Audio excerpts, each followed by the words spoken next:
Can I not be seen? Where's Nope. where's my camera at? Hold up. I thought you were doing it on purpose No. for like a reason. Why didn't you say something? Oh wow. Because I thought you were trying to prove a point or something with your wow. picture. I know. Oh wow. There you are. There we go. The one thing I did was forget to put my input on. Wow. Anyway, hello everybody and welcome to the Buckeye Bro Show. This is a show where we talk to you about Buckeye football, Buckeye basketball, and Buckeye things, and other sports and teams as we see fit. I am your royal host, Alex Bryan, aka King Buckeye, and I am here, as always, with my...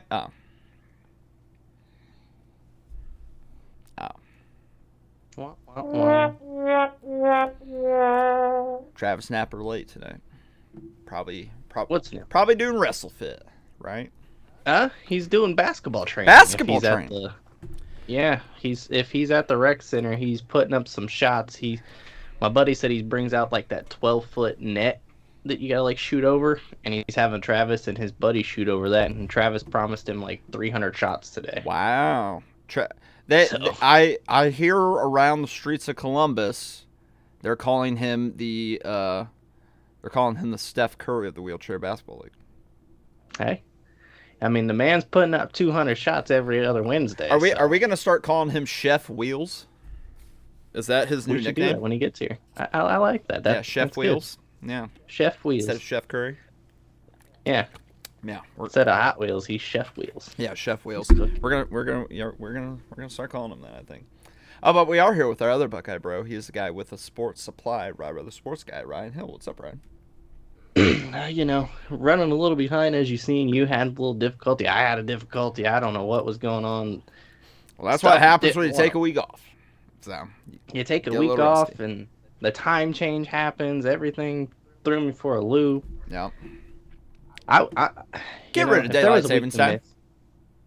I'm not a fan of this one. I know everyone likes that extra hour of sleep, but man, usually it doesn't affect me. But last week, I'm guessing with the traveling and then the time change, I was exhausted all week. Same. Like I couldn't stay awake half the time. So we decided no show. I was like, thank you. I'm going to bed early. And it's just the matter of fact that I'm awake when the time change happens every year. Right. So I don't get an extra hour or anything. I guess I gain an extra hour of staying up, but by that point, it's like 4 a.m. when it's actually 5 a.m.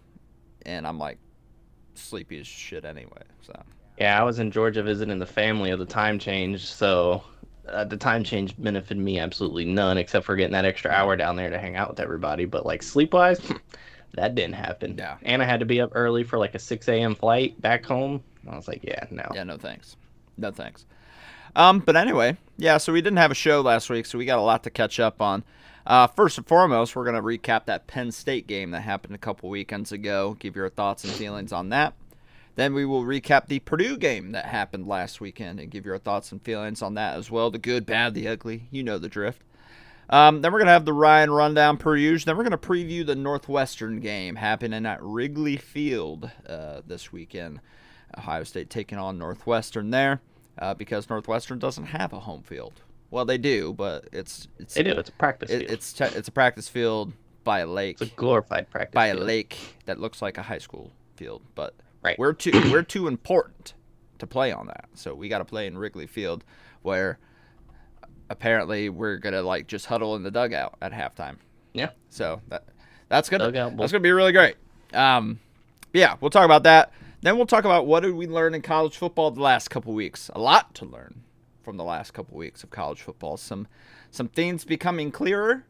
Some teams falling off a cliff. All that good stuff. And then, of course, we'll do the college football dead or alive list. And we will talk about, briefly, the college football playoff rankings for the last 2 weeks that came out and talk about those. And then we'll have Hot Wheels Hot Takes per use if he's here, which I'm sure he will be. And then he didn't say he would. He didn't say he wouldn't. But he also didn't say he'd be late this week. True. And then we'll finish off the show by talking about all these noon games for Ohio State. Don't get me started. All these noon games. Joel Klatt's got a lot to say about it. You see what's behind me? What's that look like outside? I don't know what it is. I don't know if we can do that anymore.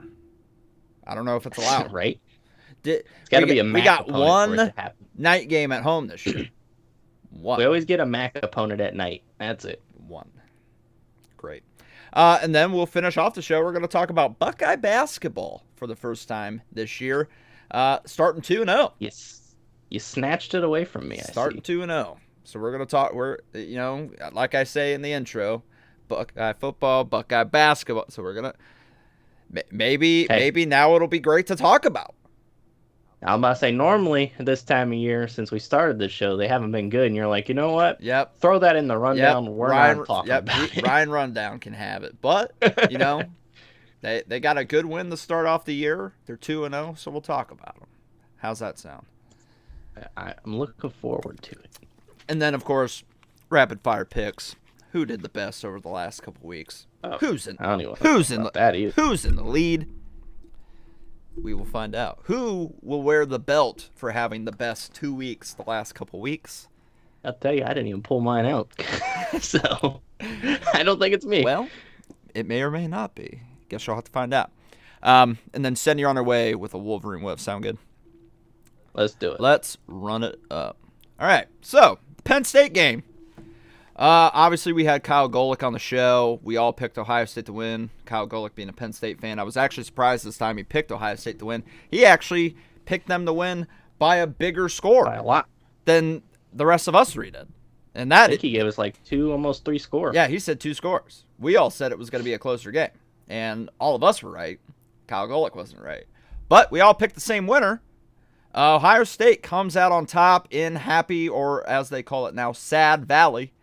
20-13. Ohio State would be down after the first quarter, 10-7. And that was really only because of a pick six that Will Howard threw. We talked about how Will Howard, once again, needed an Oregon-like game. Couldn't make mistakes if we were going to win. He made 2. And they were 2 pretty big ones that I really felt were going to come bite us in the ass in the end. Of course, the one being the pick six, which led to the only touchdown Penn State would score all day. And later on, on an offensive drive for Ohio State, he would get the ball knocked out, punched out of his hands, and it would just so happen to bounce off his left thigh straight forward out of the end zone for a touchback, which was absolutely brutal. Boy, I thought those were going to come back and bite us, like I said. But Ohio State would take a 14-10 lead at halftime, large due in part by Davison Imioson picking the ball off in the end zone. Yeah, thank you. And saving a touchdown. The play after, he boneheadedly, once again, pass interference. So, you get the bad David Igminoson and the good David Igminoson all in a matter of 2 plays. Thank God for the good part, because that was the bigger part in the end. Thank God the good part was more towards the great. Yeah, because otherwise we're probably talking about OT, and then you don't know what happens at that point. So I was thinking there for a second. I was looking at that score. I was like, my score prediction could come true, and Alex told me to go bet on that. I did. I was thinking that same thing. I'm like, oh God, Ryan's gonna get close. I was like, he's gonna really get freaking close on this one. What was your score prediction? I don't think I 21-16. Yeah, I was gonna say I don't think I took notes last time because Kyle was in there. But yeah, it was 21-16 was my score prediction. That was pretty close. Because I said we'd be up 21-10. What did I have it as? And then they would score a touchdown late and try to go for 2. That's what I said. Do you remember mine? I'd have to go back. Yours was like 28-24. Yeah, I think that's exactly what it was. Yeah, I knew I had it as a 1-score game. I think Trav had us in the 30s. Yeah, but either way, Ohio State and Penn State would both only score a field goal in the third quarter. I believe their kicker missed. No, he didn't. Neither kicker missed one in this game. Okay, but regardless, Ohio State would kick another field goal in the fourth quarter, and that beautiful, beautiful goal line stand. Twice in this game, Penn State was inside the Ohio State 5 and would fail to score a single point. That's the big story of this game. Defense came to play, stifled them. And Ohio State would take a 20-13 win out of Happy Valley and get themselves a top 5 win. Who says Ryan Day can't win top 5 games, right? Boom. Yep. We all do. But Right. I mean, at this point, Look, Ryan Day can't win a top 5 game unless it's Penn State. yeah. At this point, can we just admit? And I think we'll already admit this, but can other people just admit that 2016 was a fluke? It's sure. My goodness. It was absolutely. I said it then, and I'll say it now. We're 8 wins deep after that game. It was an absolute fluke. It took them 2 special teams miracles to beat us that day. Otherwise, we win the 2016 Big Ten championship. It's true. So, unless Wisconsin decided to beat us that year, which I doubt it. So, it is what it is. I'll say that side never won the Big Ten, so I like the trend of It was never going to. It was never going to happen anyway. Yeah. But yeah. So Ryan, give me your good, bad, and ugly about this game, because there was some ugly, but there was a lot of good. I mean, yeah, you really touched on the ugly there, and I'll kind of wrap it up as like a whole as the start of the game. That first couple drives on both offense and defense, like it looked like we were in store for a very long game with the way that Drew Aller was able to extend plays and like make plays with his legs, because we didn't expect him to be mobile. That was part of my reason for picking Ohio State to win, was I thought Drew Aller's knee injury or whatever was wrong with him was going to hold him back in this game, and I was like, he won't have the escapability to create those plays with his legs, and boy was I wrong. Yeah. So Drew Aller came out that first drive and he was making all the right reads, whether it was getting the pass out or if he was just, running up the gut and getting the first down and extending plays and doing his little signature first down signs that he was doing against us. But they really drove down the field. It was a bend don't break defense on that first drive, as you've seen. Like, we held them to a field goal. So that's been the storybook of Ohio State really starting out in all these games, no matter who we're playing. We tend to let them drive down the field on their first possession and getting 3 points. If they can't make a field goal, they're leaving with 0, because we're going to let you get down there. Are you going to score? Are you going to kick the field goal and get it? Because the bend don't break defense really comes into play there. That's true. And then obviously our first possession was ugly too, with the pick 6. I mean, that was just a fantastic defensive play too. Like, I mean, it was a bad throw. Like, the throw was bad, but he was going where he was supposed to. The read was to Jeremiah Smith, and the guy just cut it. Never looked. The guy just looked off of it. Yeah. And the guy saw where he was going and pick 6 straight to the house. And I know me and you, we got in that chat and we're like, yeah, we're done. 10-zip already. They're rocking. This crowd's going crazy. And then Ohio State settled in. They settled in. Like, I don't think we really had an issue moving the ball. There was a couple drives that like stalled out, maybe a 3-and-out here, but like Ohio State didn't really have an issue with it. It was just they were beating themselves. So like the Will Howard turnovers were ugly overall. Like, I'll group that in, that intercept pick 6. It was his worst game. Yeah, it was his worst game, and it still wasn't. And isn't that crazy, though? He had his best game, and we lost by a point. And then he has his worst game, and we won by 7. Right. And honestly, like, his worst game still, by the stats, isn't horrible. Yeah, it wasn't like, his worst game. He's finishing 182 with 2 touchdowns. He's got he almost the exact same stats as Dylan Gabriel, and Dylan Gabriel's the Heisman contender right now. Yeah, he just got like a couple hundred less passing yards, but touchdowns and interceptions and everything. Well, Howard like gets no love. 22-5. Crazy. Right. But yeah, I mean, the turnovers from Will Howard, I thought, like you thought, it was going to come back to get us, because I hate the rule, and I know there's been a few times Ohio State's benefited off of it, but the ball going out the back of the end zone on a fumble, like, and then you just completely lose possession. If it goes out at the 1, guess what? You get the ball still. If it goes out the end zone, it's over. The drive's over. And that was a drive right there that was going to seal the game away. Yeah. Like, you score there, I believe that puts us up 21 to 10 in this ball game. We left points out there, for sure. Yeah. So that was my ugly right there. The good was the fact that they were able to establish a running game somewhat here. The offensive line held up. I know it sounds weird because the final drive was all runs and it sealed the game. But like, God, what a beautiful thing that was. Holy shit. Overall, they finished with 177 yards on the ground. So I think if I got 150 out of this game after what I saw in the Nebraska game, that was ecstatic, because this offense should be chugging along with running the ball. But as we've seen, injuries to the offensive line. Now we got a makeshift offensive line that really looked solid. Like, that's a good for me too. Like, they showed up, took care of business. I don't even think that we gave up a hold or anything in this game. Like, it worked out. Like, A couple weeks in a row, our but offensive line has played pretty clean. It and reminds me a lot of 2014, where that unit the entire year only had like 2 holding penalties. So they're growing. Absolutely, yeah, they're growing, and that's why I said after this Penn State game, I think I said it in our chat, or I just talked to my buddies about it, but I like the fact that we had Northwestern and Purdue right after this Penn State game with this makeshift offensive line, because now you have 2 more weeks to really gel it before you get into the Indiana game. Yep. So, like, you got 2 weeks right here to figure things out a little bit more and go from And there. it seems like we did. Carson Hinsman. Who knew that was the answer the whole time, right? Right? Just slide them over Shocker. one more right there and get them out there. And then the great was just the fact that the defense was able to get those stands.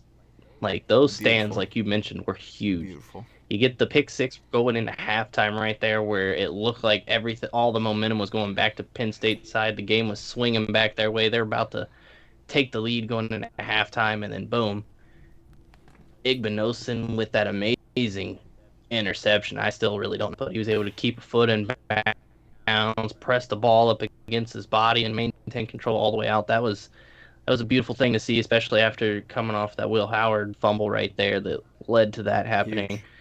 And then the end of the game, stuffing them, not letting them score to have a chance to tie With up. 5 minutes left to go, by the way. Right, with 5 So we minutes still had left. 5 minutes of game time left. Yep. And they didn't get the ball back.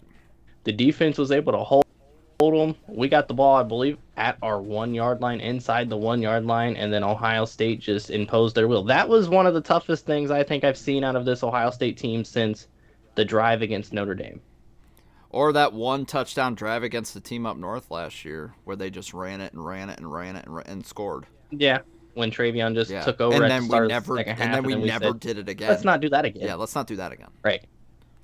But yeah, I think that was one of the toughest things I've seen Ohio State do, between the defensive stand on the 1 and then turning it around and just keeping the ball for the final 5 minutes by running every single play. Fry, when he came in, said all he wanted to do was run the ball, and the whole stadium can know where we're going, and we still want to execute it. And this was probably the first time that they knew we were running it, probably knew where we were going, and they weren't able to stop it. It was perfect. And then Will Howard getting the slide in there to end the game, he was probably thinking about that Oregon game a little bit there with that slide. Mock Drew Aller and did the whole thing. Right. I was like, so overall, this was a huge win for the Buckeyes. It keeps the Big Ten championship game hopes alive here. Getting a top 5 win on the road was huge, especially after everything that they've been scrutinized about. Ryan Day's been scrutinized about. But this is also where I go back to, too, and I'll be a little Debbie Downer here, is I said it last year, I think, after the Team Up North Missouri game.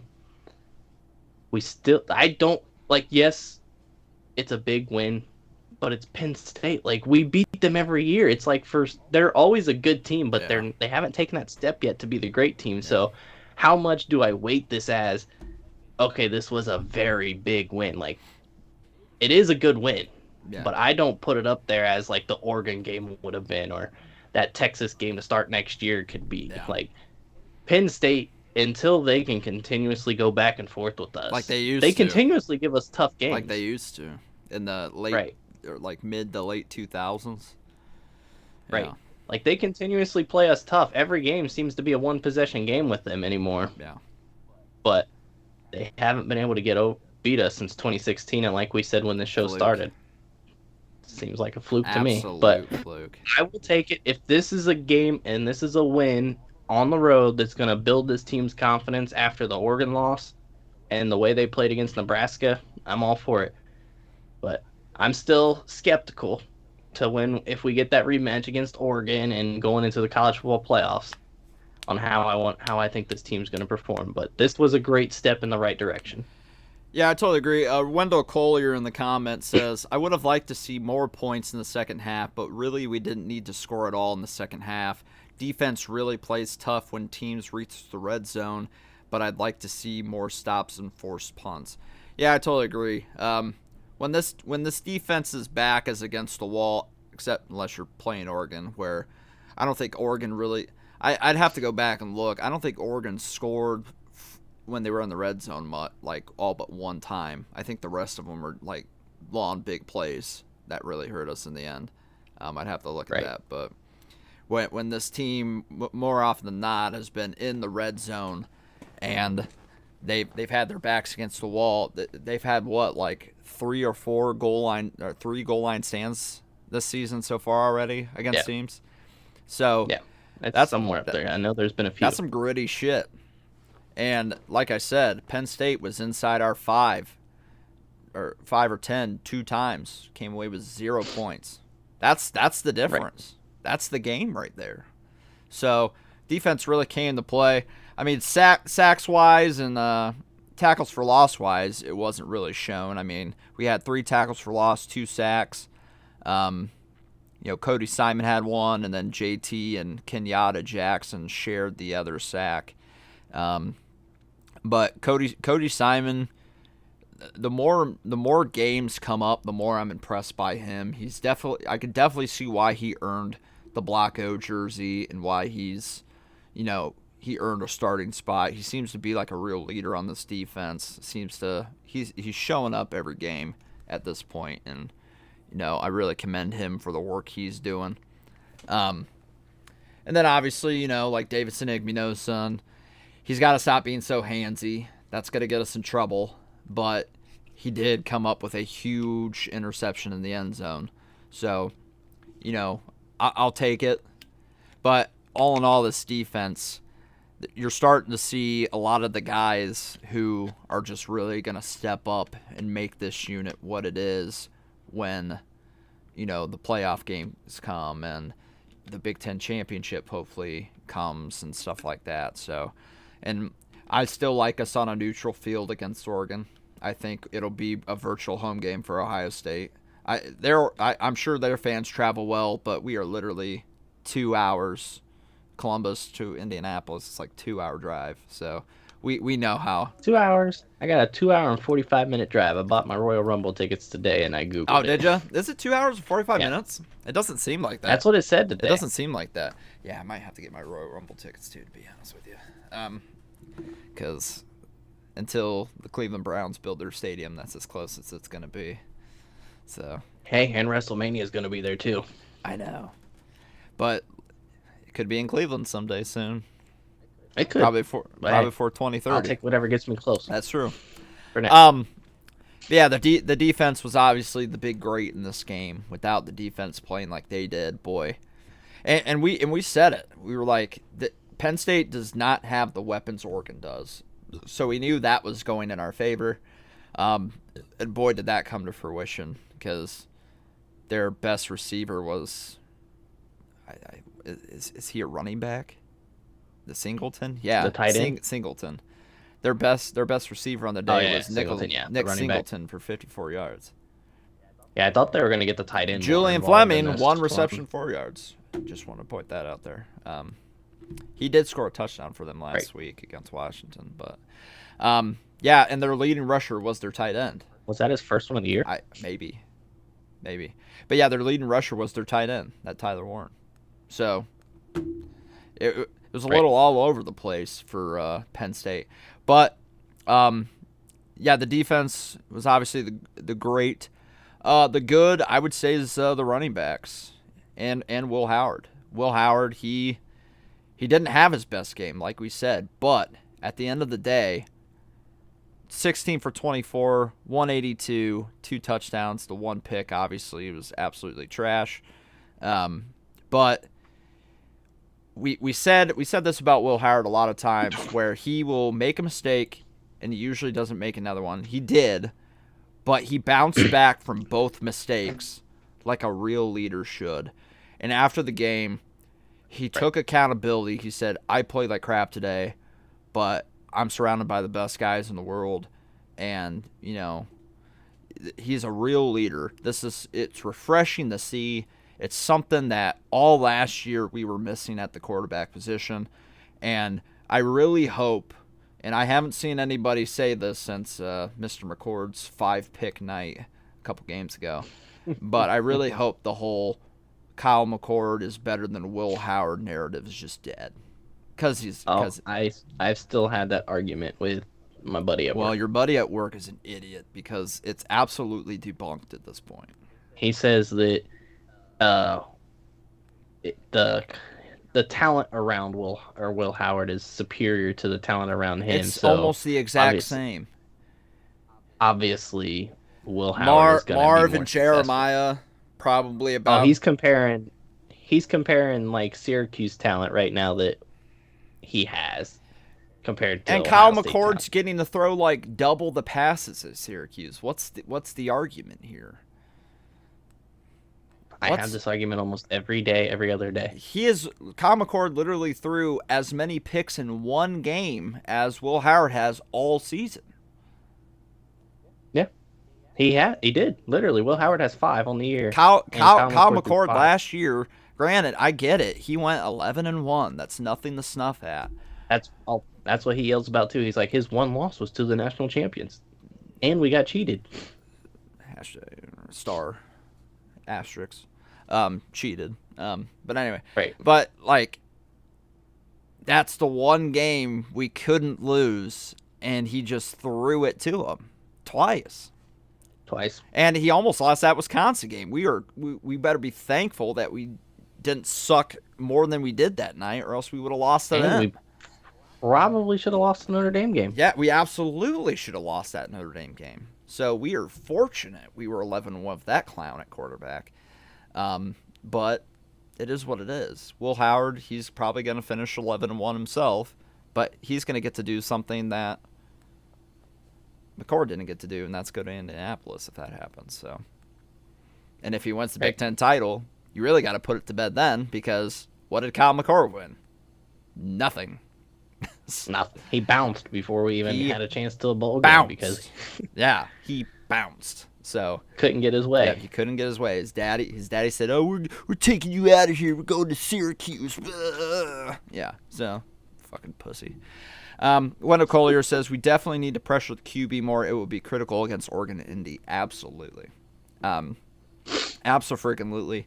And I think after that Oregon game, obviously we still got a ways to go yet with that, but I think whatever meeting they had is starting to slowly work. I think the defense is starting to play a lot better from that regard. So we'll see how it unfolds if we get to play Oregon again. Hell, we might even get to see how it unfolds against Indiana. Let's see what we do with that, because Indiana's a pretty good football team. I agree with Wendell there. I'll take Will Howard over Kyle McCord all day long. And any day that ends in Y. Right. I'll take Howard over McCord. And then some. And I said that before he even played it down. Because I seen highlight clips of Will Howard. I knew he was a dude. I knew we said it all along. If there's anyone who's came in here lately and tried to embrace the culture, it's Will Howard. He's definitely taken steps to do so. Yep.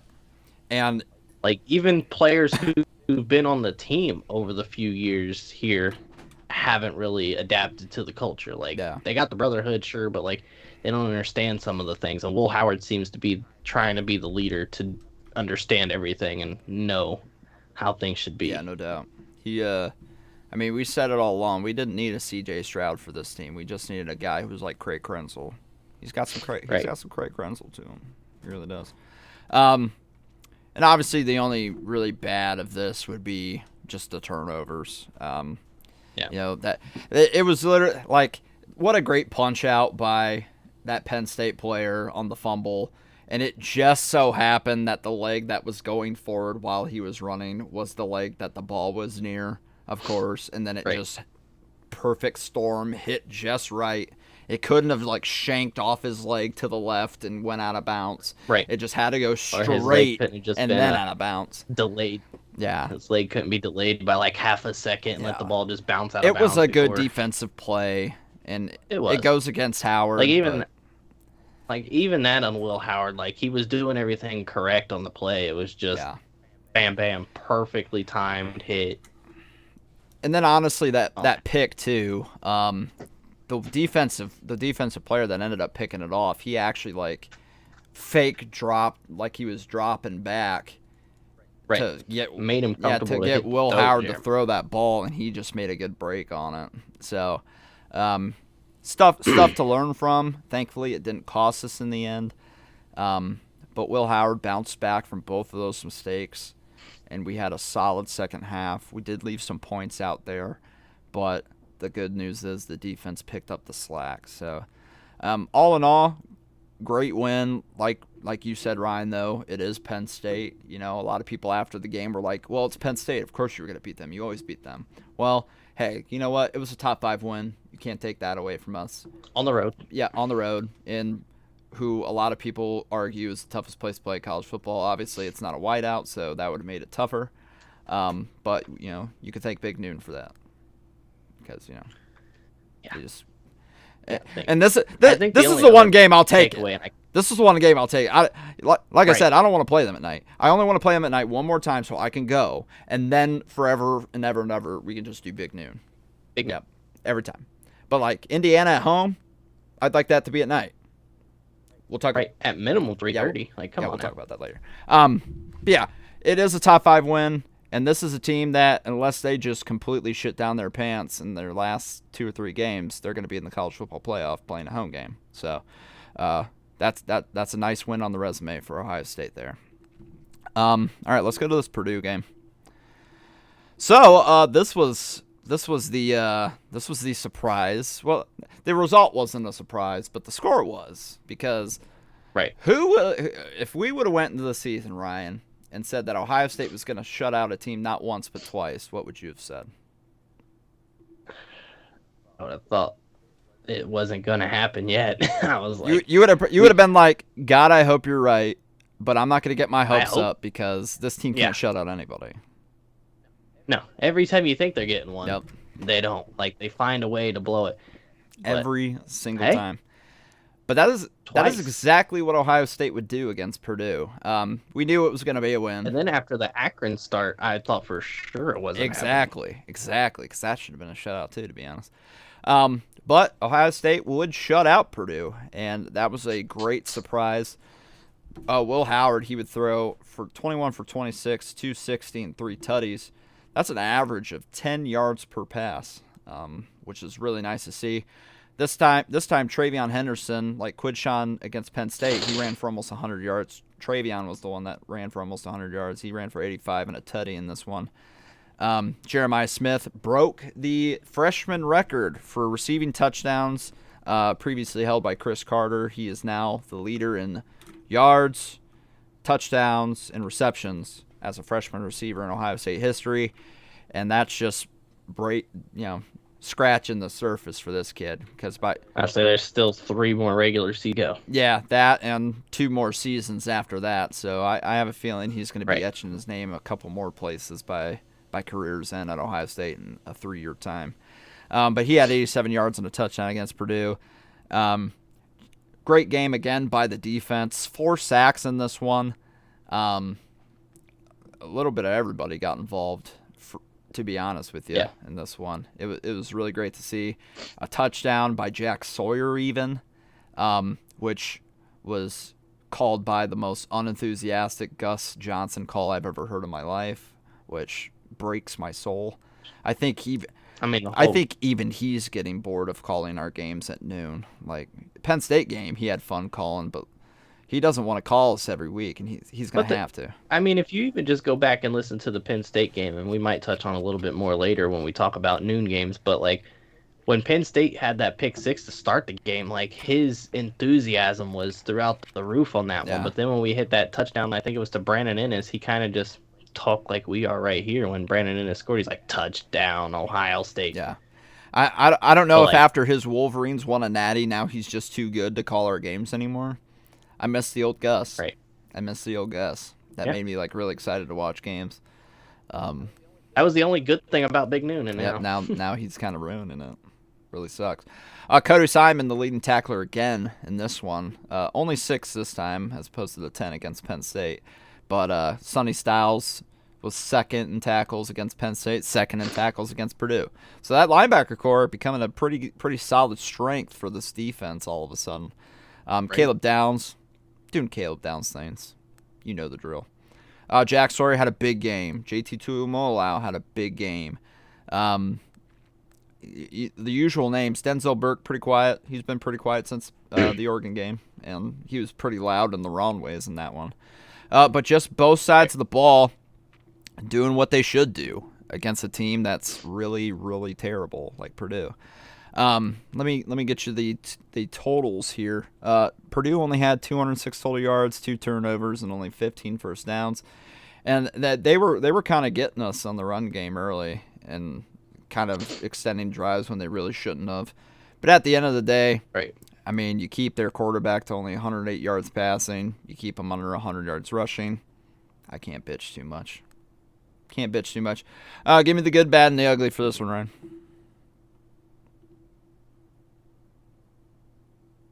I'll skip the ugly this time. Yeah, there's really no ugly here. I don't really know. I was trying to go through our stats. Yeah. Yeah. I mean, the only ugly was we let down into scoring position twice, and thankfully they missed both field goals. Sure. I don't know. But really, I mean, Ohio State, like you said, they played a complete game here.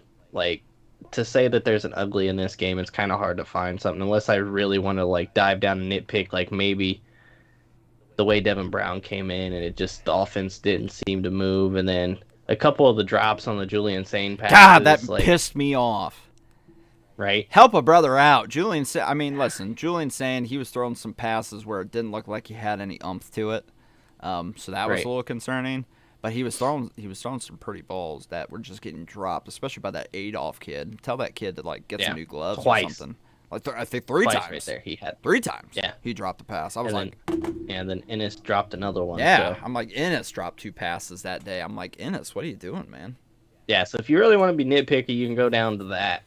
But, overall, the good was, I mean, the team just came out here, imposed their will, didn't let Purdue have any sense of life in this game. They took control. It was a slow start, kind of, but Purdue also dominated the time of possession for the start of this game, so Ohio State really wasn't able to break through. Yeah. As much and score as much as we'd probably like like Ryan Day still alludes to, the possessions and the plays in the game are down now with the new clock rules. It's still They are. affecting us, but like you think by this point, like, yeah, I understand, but you think you would kind of have figured out now what to do to get around that, because we've had a full season of this in there. And I understand, like, the plays are going to be short, so the scores aren't going to be insane through the roof, but Yeah. you're gonna have to also stop using that as an excuse for when we play a good team and be like, oh, well, we didn't really get as much possessions as we really liked to, or much plays. I just don't want to see that pop up later down the road if we lose a game again. Exactly. At any point in time. But the good bounce back game from Will Howard, like you said, 21 of 26 for 260 for 3 tutties, and I mean, no interceptions. So overall, Will Howard had a bounce back after what he claimed was his worst game, and we touched about it there with the Penn State game. The run game really, I mean, they finished with 173 on the ground, but like it just still felt a little out of sync in this one. But Travion getting those 85 yards and getting the touchdown there, that was nice to see. But my great, obviously, is the shutout. Ohio State pitching a shutout again, second time this season. I didn't have to send the text saying, this is pathetic. We haven't had to do that. I guess so we have to play great. teams that have like a shade of brown. Right. It seems that way, huh? Yeah. Yeah, yeah. Western Michigan being brown and black or whatever, and then Purdue being like gold and black. Right. You know, just gotta then play those teams. Hey, whatever it takes. Whatever it takes. Whatever it takes. Pretend that everyone's in that. Go colorblind. When's the last time Ohio State shut out 2 opponents in a year? I don't know. I'd have to look that up. I have to look because that up too, yeah, because yeah, if anybody wants to look that up, please do. the last one we saw was 2019. That was a shutout, but I don't know if we only don't had think we one. had another one. Yeah, it's probably a ways back, probably going all the way back to the Tressel era for sure. Maybe it's possible because I don't think we ever had the shutout really. I mean, we had shutouts probably under Urban, but probably nothing like not that I can recall. Yeah, but I love the fact, and a great for this one is the defense. Like I said, getting the shutout, and then Jack Sawyer really being involved in this game. Jack Sawyer having like a come out game here, so being able to pick up the fumble and get a touchdown off of that was great to see. Hopefully that builds his confidence. Against Oregon round 2. Can I get that? Right. If I can get that, exactly. We're Big Ten champions. Exactly. It seems like the defense is starting to, and it's been at least Purdue was lesser of an opponent, but Penn State, they're a higher caliber opponent for sure. They're a top 5 team. But it seems like the defense, right? The defenses seem to kind of find that little fine rhythm there between being aggressive, knowing when to be aggressive, and knowing when to kind of just play coverage. I think like we had that time frame where it was we were over aggressive, didn't know how to not be aggressive, and we got burnt that way. And then the next year we went to not aggressive at all, and we were just conservative the whole time and lost because of that. Now you see since the Oregon game, we've kind of gelled it a little bit more together. So maybe whatever talk Ryan Day had is gotten into this team because the defense has only given up one touchdown since the Oregon game. And that was like the final drive against Nebraska. Yep. If we end up at the end of the year, if we're holding that golden trophy up, we could probably look back to that moment and be like, that's probably what did it. That whatever talk he had amongst the defensive staff. He said he had some tough talks, and the defense so far against the opponents we played against has answered the call. Yeah. So I like what I see. Not much to take away from this one. Ohio State came out, handled business, 45-0, got the shutout. Love to see it. Yeah, I certainly. You would hope against a one-win team that you could shut them out, but obviously we know how Ohio State is. They'll usually let up an easy one or whatever. And I mean, credit to Purdue, they did help us out with that. They missed a couple field goals, which was beautiful to see. Like, they line up twice to go kick this field goal, and I'm just like, oh, God, there goes the shutout. Oh, darn. I think, the first drive of the game they got down there to kick a field goal or something like that? No, it was their third drive. Third? Okay. Yeah. I knew it was early in the game they went down. It was like mid to late first quarter. They missed that one, and then against the backups, or when the backups started coming in, they missed another. Yeah, the first drive with the backups, they went down there and missed the field goal too. Yeah, so that they threw the interception in the end zone. Yeah, that was awesome to see. We did stop Purdue on 4th down twice as well. So just a great defensive effort. That's obviously once again the defensive effort in this game, along with the shutout. Just great for confidence. You're doing what you're supposed to do. You cover the spread, which is always nice. And you don't let a team like Purdue, at first Purdue was moving the ball, and sporadically here and there they were moving the ball pretty nicely on us with that running back of theirs or whatever it was. But we clamped it down when we needed to clamp it down, and we didn't let anybody score on us. Even our backups didn't let them score on us. So that was really refreshing to see. And obviously the great too, Will Howard, and the offense, they did what they needed to do. They had a little bit of a slow start.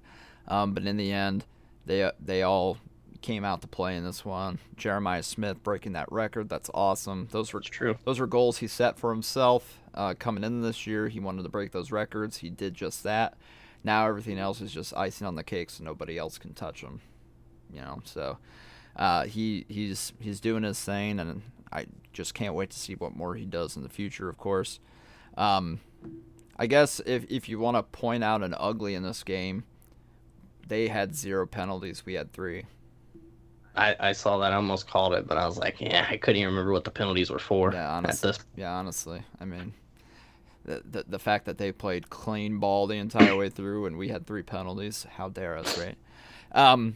But other than that, we doubled them in yards, almost doubled them in first downs. I mean, a lot of their first downs came in that first quarter. But other than that, squeaky clean game, exactly what I wanted to see against the Purdue team. I mean, we blew them out last year. This isn't your Jeff Brom's Purdue anymore where we have to fear them. Now, granted, there could come a day where we have to fear them again, even if they're an average team. You know, Purdue is the only team to legitimately, without cheating, beat Ohio State like 5 times since 2000. The other team obviously had to cheat 3 times to match up to Purdue, but it seems like Purdue is in a very, very dark age for their program right now. I don't think that Ryan Walters is going to be around much longer. He's a very bad coach. I mean, at least at this level. Maybe if he went to like, I don't know, FCS level or something, and like got his feet wet down there, maybe he'd be all right. But at this level with Purdue, boy, he couldn't even at least keep it where Jeff Brom had it, where they were like barely bowl eligible or like at least hitting 6 wins. Yeah, boy, he's really screwed the pooch on that job. But at the end of the day, great win against a bad team for Ohio State. Wendell answered our question here. 2014 was the last time we had 2 shutouts. Really? What happened? What happened in 2014? Hey, a 59-0. Didn't something happen in 2014? I believe it did. What would that be? Oh, yeah, we won that natty. We won that natty. What games did we shut out teams that year? I got Wisconsin. We did. Yeah, that was one of them. That was a nice one. Who else did we shut out that year? I got you. Wendell also said after watching the IU team up north game, he thinks Ohio State beats IU easy. I'm still not going to take them lightly.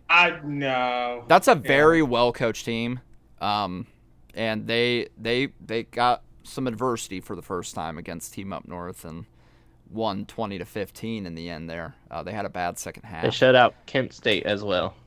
Damn it! It was almost there. Wow. 66-0. So a whole 10 years ago, when Ohio State won the first ever college football playoff national championship. What's the last time we shut out 2 teams in a year? Yep. Sports are funny. You know what the sad part is? Other than those 2 games, there was no other game that was really that close. Yeah. To even shutting out. Yeah. The closest one was Illinois, 55-14. Yeah. There was a lot of games that year where we were holding our nuts, being like, "Oh God, please Jesus, please Jesus."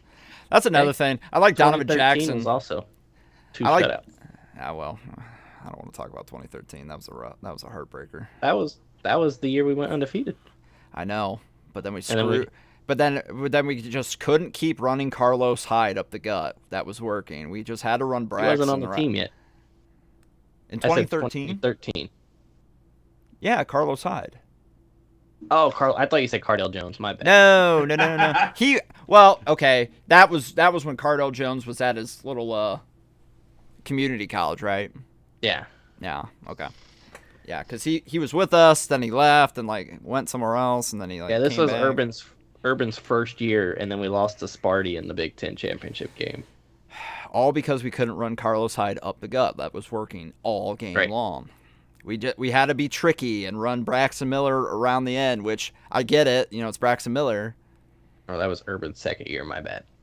Yeah, it was his second year. He started out his tenure, like 23-0, 24-0? Yeah, 24-0. Because he beat the team all the way to the team up north before losing.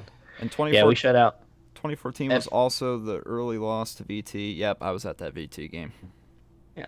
Oregon was midway through the season this year, obviously, but you know it was the game on the schedule that I was like, I feel a little uneasy about that. Even though VT ended up being like an average team that year, they just so happened to pick the perfect defense to run against us to make our lives hell all game. So that was fun. If we had Braxton that game, we probably win. It sucks, but it is what it is. JT Barrett in his second ever start. What are you gonna do? And it's funny because that first game that year we played Navy and Connor Salians was on the Navy staff.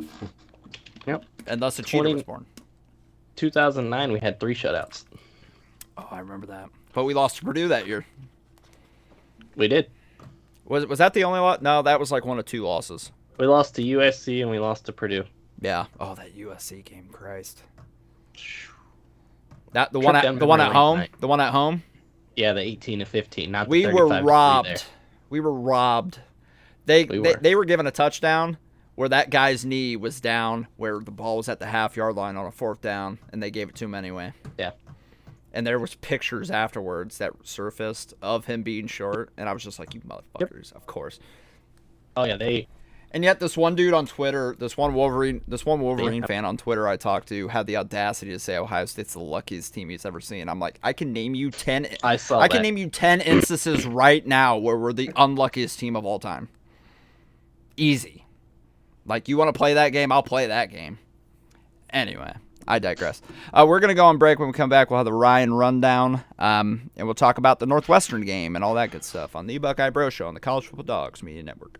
This is the Buckeye Bro Show on the College Football Dogs Media Network.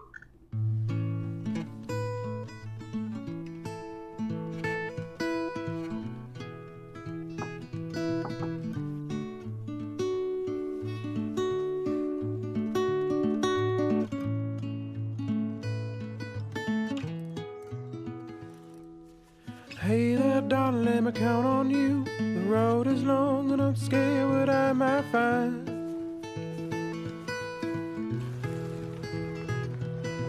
Won't you tuck me in and out? Tell me everything's gonna be alright, sweet child. Sweet child. Up in the morning, out that door. Who knows what the world has in store for me?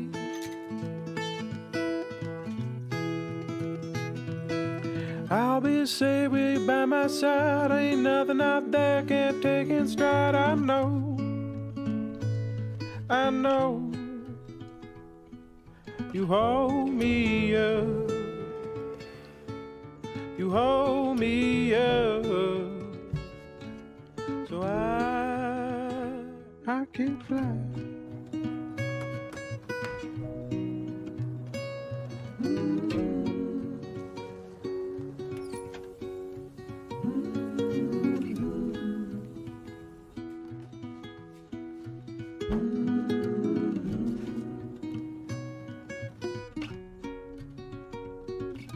When that cold creeps on in and I start to wonder what could have been,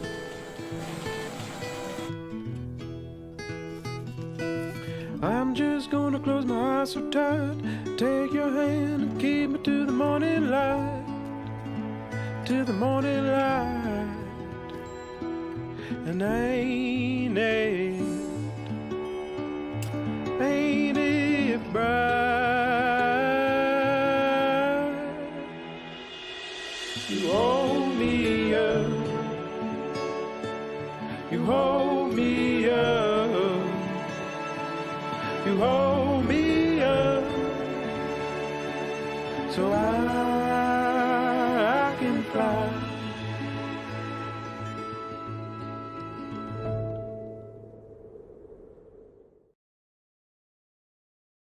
Sound the alarms! Something monstrously merry is coming to town.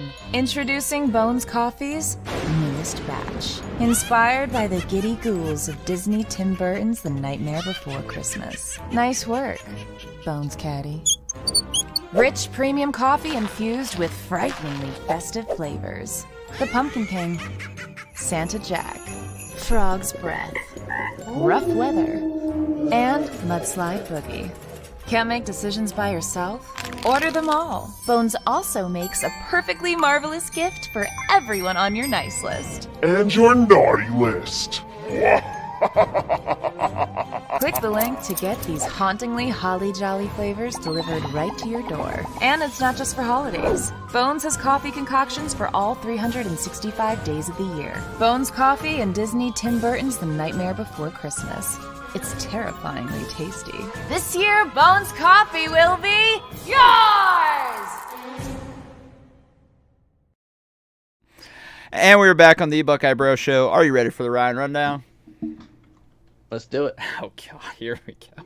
10, 9, 8, 7, 6, 6, 5, 4, 3, 2, 1. It is time for the Lion Rundown. Well played, sir. Well played. All right, here we go. Here we go. All right, well, you know what's starting the Ryan Rundown this week. Sure. The background right behind me, NASCAR-wise, they just wrapped up their 2024 season, even number, might I add. Joey Logano gets the win at Phoenix, which is his 36th career victory, by the way. And he secured his third NASCAR Cup Series championship this year. So there you go. That's all you get. Thank you. Hey, people can hate all they want. They can call it a Mickey Mouse championship, whatever they want to call it. I don't know how you could call it a Mickey Mouse title, though. I mean, you won. It's not like it's a COVID year. Nothing shortened. I mean, a title's a title. Yeah, I see that, Napper. You know, the only thing about that, Napper, is I did like Logano at that time, but Jeff Gordon was still racing. So that got Jeff Gordon his final win. That is true. Oh God, you were a Gordon fan. So was I. Hey, Travis was too. I would have dogged you both back in the day. I was Earnhardt all the way. No one cares about Earnhardt. He's the GOAT. To be fair, I was a terrible NASCAR fan because I liked both. He's the Michael Jordan of NASCAR. I mean, if you ask one Loganity, he's gonna say that's Richard Petty. Richard Petty is the Bill Russell of NASCAR. Richard Petty won in an era where the competition wasn't up to How his many standards. titles does he have? Like 100? He's got 7. 7? All right, so Jimmy Johnson. To be fair, too, he's got 200 wins in his career, but to be fair, they also race like 50, 60 races a year. I'll say this, at at least you weren't a Jimmy Johnson fan, because then I'd really have to get you. Yeah. Screw that guy. Yeah. And the funny part is I like Logano, and I really, like, part of me became a Logano fan when he first came onto the scene because he took over for Tony Stewart, driving in Tony's old car, the 20 Home Depot. But that was my dad's favorite driver, was Tony Stewart. Okay. So this was kind of out of spite. At least you got a reason. And then it turned into, like, a whole fandom. So, but 3-time champion. I already know next year to not even get excited because it's an odd year. I'm on to 2026. But right now, I'm going to enjoy every second of this while I And that's sad. You're just like, yeah, well, I'm just going to ride this championship high for a whole couple years, and then we'll see what happens in 2026 because it's going to be an even year. He's now won 3 championships in the last 7 seasons. So, and all have been in odd years. Unreal. Even years. After all that bitching about that number 3 car, and then he ends up winning it all anyway. What's all that bitching for if you were just going to win it? Hey, because then we would have had 6 wins on the year. And you know what? Then he would have never technically been eliminated from the playoffs and had to get back in because someone got disqualified. Yeah, fucking. Because he would have had the extra bonus points. But unreal. I'll enjoy this while I got it. I've watched things about it all week long, so it's been a great time. And like Travis said, I was going to touch on it. Got the dub in NASCAR Fantasy this year, too, to go along with it. But moving on. College football scores over the last weekend. Georgia Tech defeated Miami, who was undefeated at the time, and now they're no longer undefeated, 28-23. The luck finally ran out. They finally got caught up with. Right. It's about damn time. It is about damn Multiple times that team should have lost this year, and they found a way to get it done. They've been playing with fire for so many weeks. And they finally got burned. And then Kansas finally decided to show up and play some football this year too. They defeated Iowa State 45-36. That was a team that I was really high coming in on. Not like gonna make a run in the playoffs, but I thought they could contend with the Big 12 and win like 10 games. Kansas, and then same. They've had a rough year. Yeah, they have. They went back to the Kansas of old. Yeah, for whatever reason. I don't even know why. Right. Don't know. Because they've been solid the last couple of years until that starting quarterback gets hurt and then they fall off a cliff. Right. And now this year they're just bad to be bad. And then I love this one. This one made me happy. Ole Miss defeats Georgia 28-10. Loved seeing that happen. What Can't a wait. brutal game, just in all aspects that was. Wow. Yeah. Let's see Kirby defend this now. Let's see his speech. Well, I will say this. I see a lot of people, including like Paul Feinbaum, of course, bitching about Georgia being the first team out, and we'll get into what that means. Right.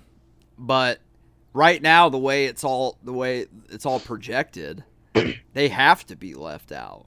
There's really no room for them to be in. Now, obviously, that could all change because they play Tennessee this weekend. So we'll see if they can either keep themselves afloat or knock themselves out, because you can't defend them if they have 3 losses. They're just out. Unless something drastically changes in the last few weeks, they're just out. So they're done. Like an elimination game for them. They have to win. Yeah. So and then happens. Indiana defeated the team up north 20-15. A little closer than what we probably expected this game to be, but hey, hands them their 5th loss of the season. So like we touched on earlier, maybe before the show or right when the show started, that Northwestern game becomes a little bit bigger for them now. If they don't win that one, just a smidge, they might not become bowl eligible this season. Yeah, just a smidge. So we'll see. And then Alabama just came in and steamrolled LSU 42-13. Hey, that LSU. I didn't see happening. No, LSU, you've had 10 games this season, maybe already? 10 games. I think 8 of them have been night games. Throw some this way.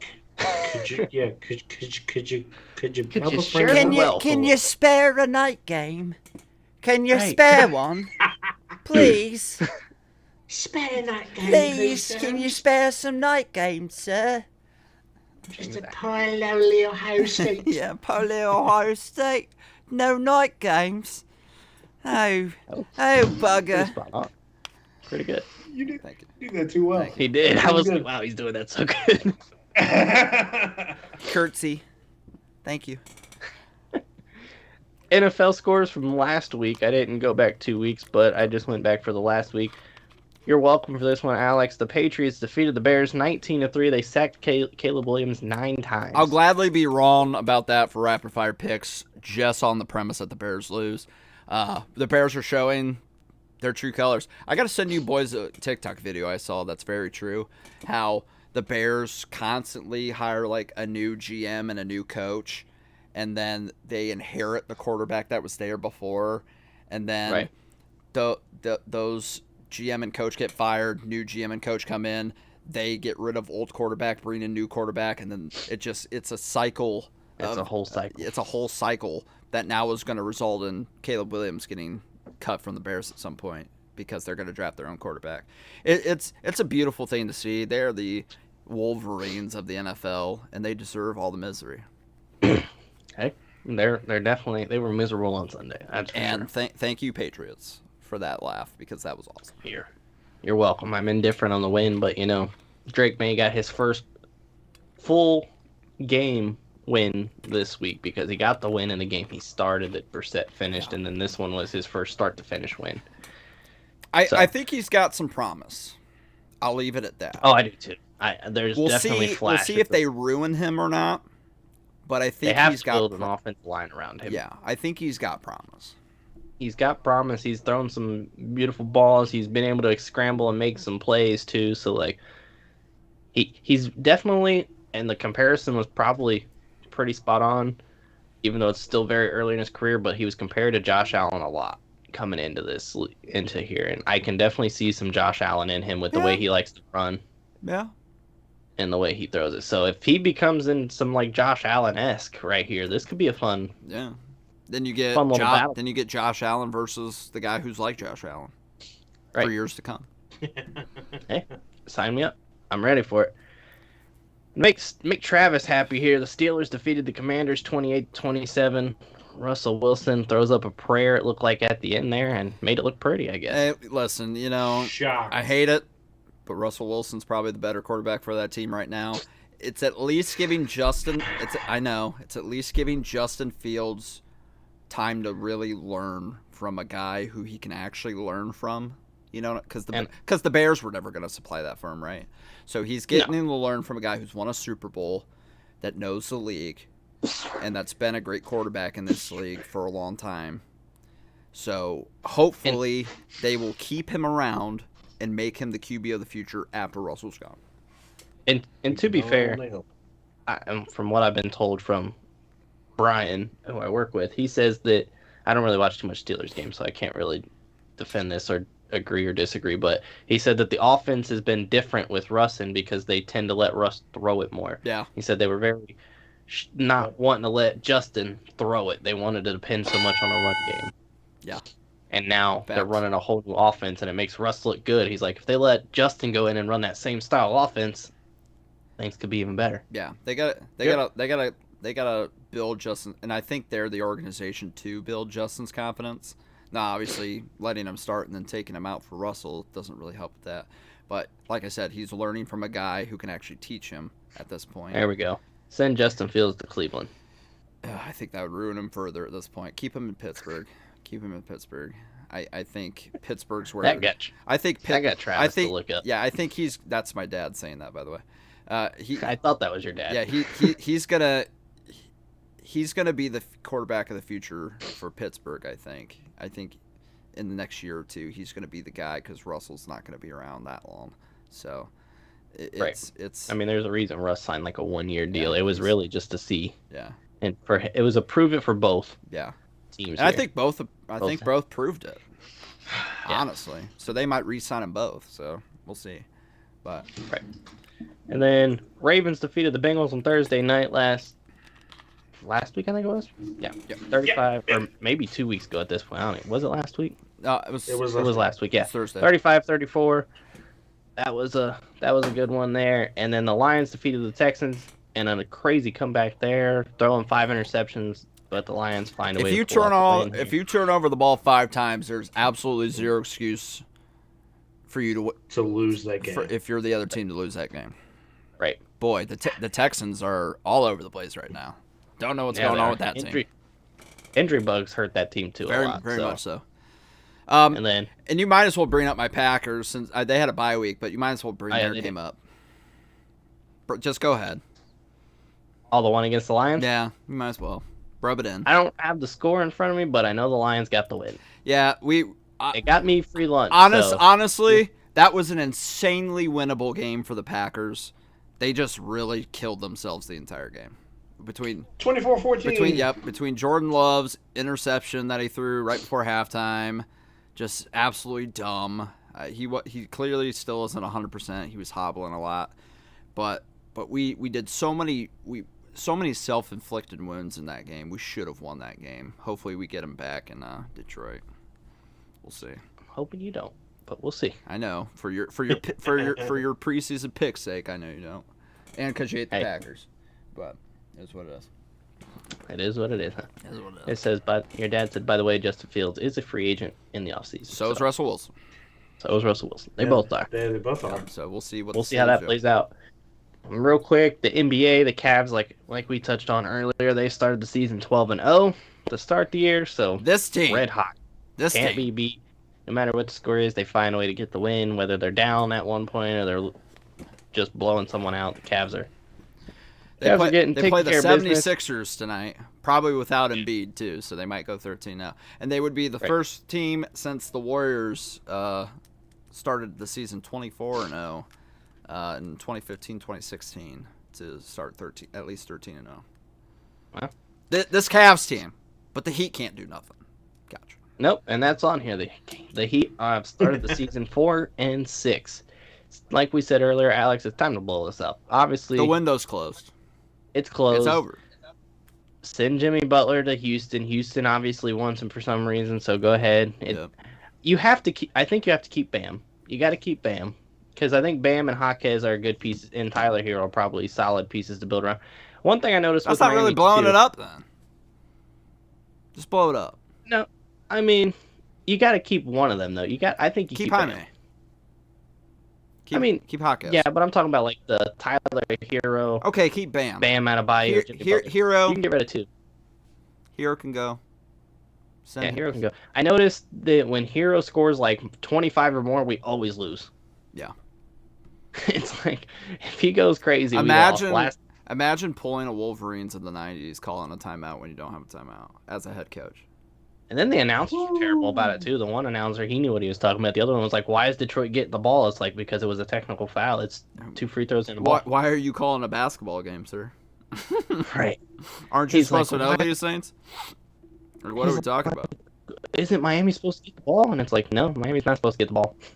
Yeah, not at all. And then I don't know for fact, but I think this is certain. Travis would probably know potentially. I don't think the Blue Jackets have won a game since the last time we've done the show. Oh, they're all of a sudden falling off a cliff. Yeah, They have in fact lost, I believe, 6 straight. Yeah, they're 5-8-2 now. I haven't been keeping track. We lost to your almighty Ducks. I know. A couple nights I did ago. see that. Quack quack, baby. Of course. Quack quack, baby. So that was happened. our last win. In fact, 1, 2, 3. It wasn't that long. Last 6. Last 6. 'cause we were on a 4-game then- losing streak until we played y'all. So thanks you for breaking that. You're welcome. Yes. And Their I last wasn't gonna put this in here because I didn't want Alex to gloat to me. But you know what? I'll throw it in there. The Columbus Crew have been eliminated from I the saw MLS play. in shootout, right? But on Penalty the kicks. bright I'm sorry, side, penalty kicks. Penalty kicks, yeah. Shootout, penalty kicks, whatever. Same diff. on the bright side though, Cincinnati. Miami's no. Yeah, Messi and Miami were out too. Yeah, Cincinnati was eliminated and Miami got eliminated too. What about so the team that beat this us, whole- New York? whole Eastern side has been blown. I don't think that next round is really started. This was all first round games that just It is what it is. wrapped up. Crew will so. be back. Yeah, the playoffs. We played a MLS game on like Tuesday, and then we didn't play again until like Sunday, and then it was like another ways away for the next one too. So like they spread out this playoffs a lot. It's not like the other ones where it's kind of like every other night. Yeah. But that's all I got for this week. Okay. I'm looking at the Ducks schedule. They're at Columbus December 14th. That's a Saturday. It is a Saturday. Okay, Yeah, I mean that's not Big Ten Championship weekend. That's the Nope. weekend after, No, right? that's a couple weeks after. Or yeah, no, that I is the believe- week after. I'll be in crutches. I mean, if you want to try to make it, you let me know. I'll be in crutches. So, but yeah. I leave for Georgia that Monday, so Oof. Rough.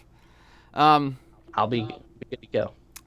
All right, let's hop into the next thing here. Northwestern game. So, Ohio State will play Northwestern in Ryan Field, except it's not Ryan Field because Ryan Field does not exist. It is destroyed. We are not going to play on their little high school football field either. We're going to play at Wrigley Field, and I've seen the setup. And boy, does that look trash. Somebody's going to get hurt playing this game. But, it is what it is. That's what we get for Northwestern trying to, like, build a mausoleum for their average football team. As if they need that. I don't know. But it'll be the last game of the year that's not on Fox. It'll be on Big Ten Network at noon instead of at Fox on noon. Yep. So, there you have it. Ohio State is a 28.5-point favorite. The over/under is 44.5. Northwestern, they're 4-5. What did I have them preseason here? Let me bring it up real quick. Probably less than that. I had them at 8-4. So yeah, they're not really meeting the expectations I thought, but they still have a chance to make a bowl game here. If they lose to us, they have to beat the team up north in Illinois to finish the year to make a bowl. Doable. But Ohio State playing Northwestern. We've seen in recent years some games against Northwestern that were pretty nail biters, like the infamous windstorm where you threw the ball and it came back at you like 100 miles an hour, almost hit you in the face. Yeah, that year I had to deal with the Northwestern game being like that, and the Patriots versus Buffalo being Right. like that too. It was brutal. And of course the infamous Big Ten title game where we kept passing the ball, where Trey Sermon was averaging like 100 yards per rush, and then we finally got wise and just kept rushing him, and he set a Ohio State record. So, shot probably would have blew it out of the water if we just kept feeding the ball. So, go ahead. They have doubled the win total that I gave them. I had them at 2-10. Okay. Well, they've only halved what I gave. If they end up 6-6, that's right in the middle there between you and I. I don't remember what Travis had them at, but I think around. I think he might have had them around 6. I can't remember though. But either way, yeah, that would be a solid season for Northwestern the way they are right now if they went 6-6. I'm hoping they get at least one more win. I think they could beat the team up north. I really do. Against team up north. I really do. I think they could. But we'll see. It's obviously at team up north, so maybe not. Just depends on how bad that offense plays that day. So let's hope for the worst we've ever seen. But either way, Ryan, give me your thoughts and feelings on this game. What do you want to see? And then, of course, score predictions as always, sir. I just want to see. Let's see. They're solid, I guess, against the run. They're 16th against the run. They're 100th against the pass. So I really want to see the offensive line continue to gel. I talked about it in the recap of the Penn State game, how the offensive line was solid, and then we touched on how they played good against against Purdue. And we said they had these two kind of buffer games in between the Penn State and Indiana game to like kind of fill it out and get it going. So I want to see the offensive line continue to grow. I'd love to see them keep another clean game. I don't think the offensive line has been penalized since going to this. Knock on wood. What they got going on here. So I'd love to see another clean game by them. Would be nice. Here, and like I said, Northwestern is 16th against the run. They give up 108 yards. I'd like to see us put that to test right there and go for another. We've been around the 150-175 range, so I'd like to do the 175 up for the run game. I want to see us get Travion really involved here and Quinchon, but Travion in particular because I feel like I've seen more heart out of his running lately. Fair. I feel like the way he's kind of just been like bouncing off of tackles and extending plays, I feel like there's been something different about Travion lately. You want to know what that difference is? He's got competition. Carlos Lachlan, his running backs coach. That's the difference. Yeah, it's just been a different one. That guy. I've loved what I've seen out of him. Yeah. If we still had Tony Alford, we're obviously. fucked. Right. I want to see Quinchon obviously have a good game too, but Travion looks like he's been waiting for a breakout game. And I think that, here we go. Let's make it happen. But it's kind of hard for it to happen if they're both kind of split in that 10 to 14 carries each type of thing here. Yeah. So establish the run. I expect another 250 passing yard game against this team here. I mean, from Will Howard, that's where he loves to average. They give up 241 yards in the air as a team, so I think Will Howard could easily come out here and get at least that 250 and another 3 tutties. I want to see it go. Jeremiah Smith just keep adding to this record. So I'd like to see Smith get another tutty in this game. Really just want to see the offense come in here and continue to find their flow. Like I said, it all starts with that offensive line. If that offensive line continues to gel and click, there's the offense will just grow and get better each week. Real quick. And get back to where we want them. Quinchon Junkins has rushed for 106 times this year. Travion Henderson only 78. They haven't really been that split. That's kind of wild. It seems like they've been split a little bit more though lately. Yeah, lately. I don't know. I have to look back. But they're close in yards. I mean, Quinchon 647 right now. Travion 588. So. Yeah. So we'll see how that plays out. And let's see, how does Northwestern rank offensively? Yeah, they don't have an offense, it seems like. Shocker. Everything offensively is towards the bottom of the barrel. So, I mean, would it be crazy if I say, give me another shutout? Oh, big asker. Get a little greedy. Am I stretching a little too far? I think I might be, but I'm going to ask for it. Screw it. Go for it. At least keep them under 10. Yeah. I mean, I feel like you have to. I don't know exactly what Purdue's ranks were because I didn't look into it too much since we didn't do the show last week. But, I mean, passing yards, they rank 120th in the country. Rushing yards, they rank 116th in the country. Points per game, they rank 120th in the country. So, this is not a good offense for Northwestern. Maybe they might not beat the team up north. Maybe they're worse. Like where did they get these wins? God, I hope I just hope Northwestern has a game of their life against Team Up North. God, please, that would be so fun. I mean, their wins came against Miami, Ohio. They won 13-6. They beat Eastern Illinois 31-7. They beat Maryland 37-10, and then they beat Purdue 26-20. See, them beating Maryland gives me hope that maybe, just maybe, they can beat the Team Up North. Right, but everything else. They lost 40-14 in Iowa. Wouldn't that just be so funny? Obviously, the Team Up North's going to come to Columbus wanting to play spoiler for our season, right? But then but if we get to stop them from making a bowl game, God, that's good. That's so good. That's karma to the umpth degree. Give it to me. Give it to me.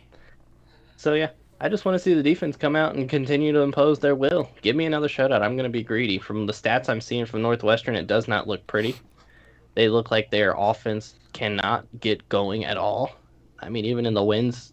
I mean, obviously they put up points against Purdue, but Purdue, we saw what they are last week. That was two very bottom feeder Big Ten teams here going at it, and someone had to score in that game. Yeah, somebody did. So I like Ohio State to just continue to impose their will, like I said, get a couple sacks in this game, right around the 3 mark, maybe get another turnover, maybe a turnover or two, and then just pitch another shutout. I don't want to see them score anything. And I'll go 42-0 Ohio State. 0 Ohio State for Ryan. Okay. Travis. So I want to know where they rank as far as defensively. Passing yards allowed, they rank 100. Yeah. Wow. Rushing defense is actually pretty good for them. They rank 16th. So I would love to see the run get going. The biggest thing for me, as much as I don't want to say this is a trap game because it's not, I do want to say that I am very, very concerned with this game where it's being played. My biggest concern with this game, get out healthy. Get out healthy as fast as you can. If you are up by more than 2 scores, I need to see the backups as quickly as possible. No ifs, ands, or buts about it. Even if you are concerned about them even having a remote chance of coming back to beat you, which should not happen, I need to see Julian Sane in this game as fast as possible because I don't want to see Judkins. I honestly, I don't want to see Judkins, Henderson, or Howard by this second half. Just plain and simple. I don't. Fair. I don't want to see them by the second half because I worry that this game – I worry that field could, like you said, it could hurt somebody. And, I'm not on paper, are these games cool? Yes. Was the game in Bristol cool? Yes. But I worry about these kind of games where you could potentially get somebody hurt by playing them on really shitty fields. Yes. Rushing wise, I'll pretty much stay where Ryan is. I want to see a good amount of rushing offense, especially if the running defense for Northwestern is that good. I just want to see you blow that completely out of the water and put them 20 spots below. Give me 150, 200 total for probably rushing. Okay. I'm going to stick with Ryan on the passing, probably 250. I'll even be fine with 200. I don't need to see a whole lot of offense out of this team for this game because I think that they can win this game hands down without it. Would you like to see a really good game? Yes, but at the same time, I'm going to suffer really good game for healthy team. So that's kind of where I'm at with this game. Defensively, though, get after it. I want to see the continued work of that defense to apply pressure, put pressure on the quarterback, and actually show you can do that against teams that you're supposed to do that against before you try to show it against teams that you should probably show it against but haven't. So keep that up. Keep showing pressure. I would love to see a turnover, obviously. I think that would be great. Back on the offense, I think Brian said this, but I was trying to find the ranking, so if you did, if you did, I missed it. Just keep that offensive line gelling. Like I really, like you said, they hadn't really had any penalties since they've had this new iteration of the offensive line. I want to see that continue. I want to see it get better. I think they've got a pretty good solution to their problems. Is it perfect? Probably not. But it was like the most obvious solution ever, and it took them this long to like actually do it. Yeah. Well, at least they figured it out. Fucking dumb. Ryan Day of last year probably wouldn't have figured that out, but at least they figured it out this year.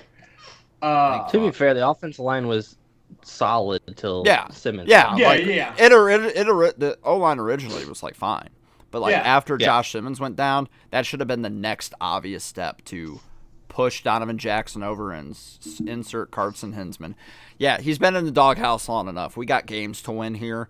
Let's just fix and like Zen Mikowski, the second he started getting dog walked against Nebraska, like let's wrap it up. Yep. So should have been obvious. As far as a score prediction, I'm kind of in the same boat as Ryan. I want to wish for a shutout. Unfortunately, Ryan, I'm not going to do it. If I'm wrong, I will be very, very happy, but I am going to give them at least a field goal. I'm going to say, because of where they're playing, I can't go up that high to 42. Well, you said 42, right? Yeah. I'm going to say, oof. I literally typed out a score trying to predict what you were going to pick. So I have it typed out. Let's see if you do it.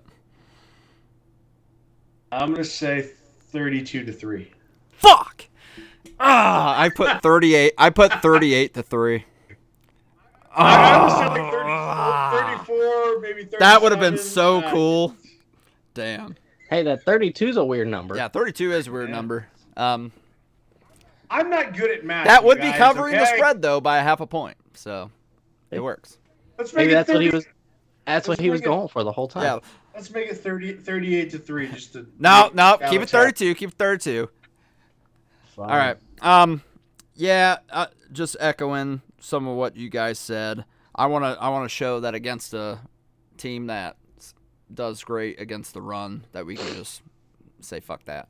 I'm going to go 150 rushing yards. I want at least one rushing touchdown. I don't care who the fuck gets it. Just get it.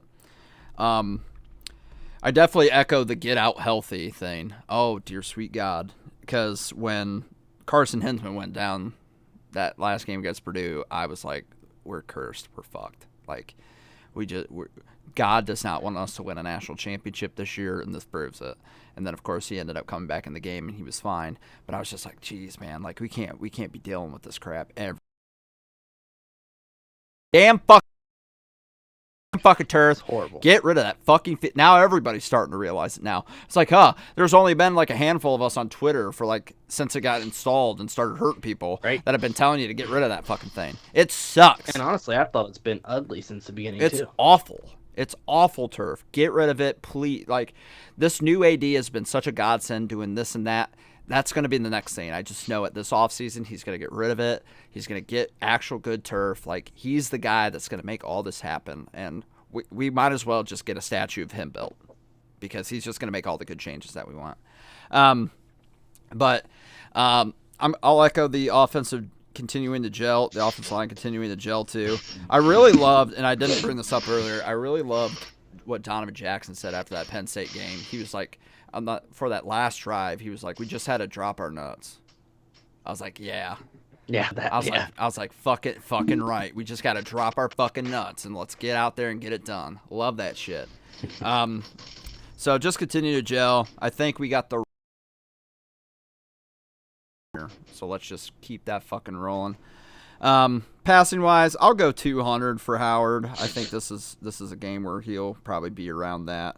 Give them a couple tutties. It'll be a pretty balanced day offensively, I think, for the most part. Defense, I want 2 turnovers against this fucking team. And I want at least 2 sacks. I think we can manage that. We at least should be able to against a team like this. And I'll even go a step further. I want a defensive touchdown. Give me another defensive touchdown a couple weeks in a row. Score prediction-wise, I've been kind of back and forth on this. Like, I see that field setup and how close the one end zone is to the one, like, field line and all that crap. Like, it's pretty bad. I pray nobody gets hurt. Like, I read that we're not even going to be able to go to locker rooms at halftime. We'll just, like, huddle in the dugout. Right. Like, good Lord. It's just bad news, Bears. I'll kind of go in the middle of you two because I was thinking high 30s anyway. I'm going to say Ohio State. Let's go 38-7. I think they'll get a tutty on us. 38-7. I'm hoping for Ryan's, though. God, that would be so nice to get another shutout back-to-back weeks.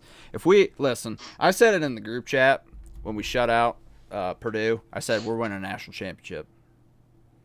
Got to, right? If you could shut out 2 teams in a year, that's got to equal a natty, right?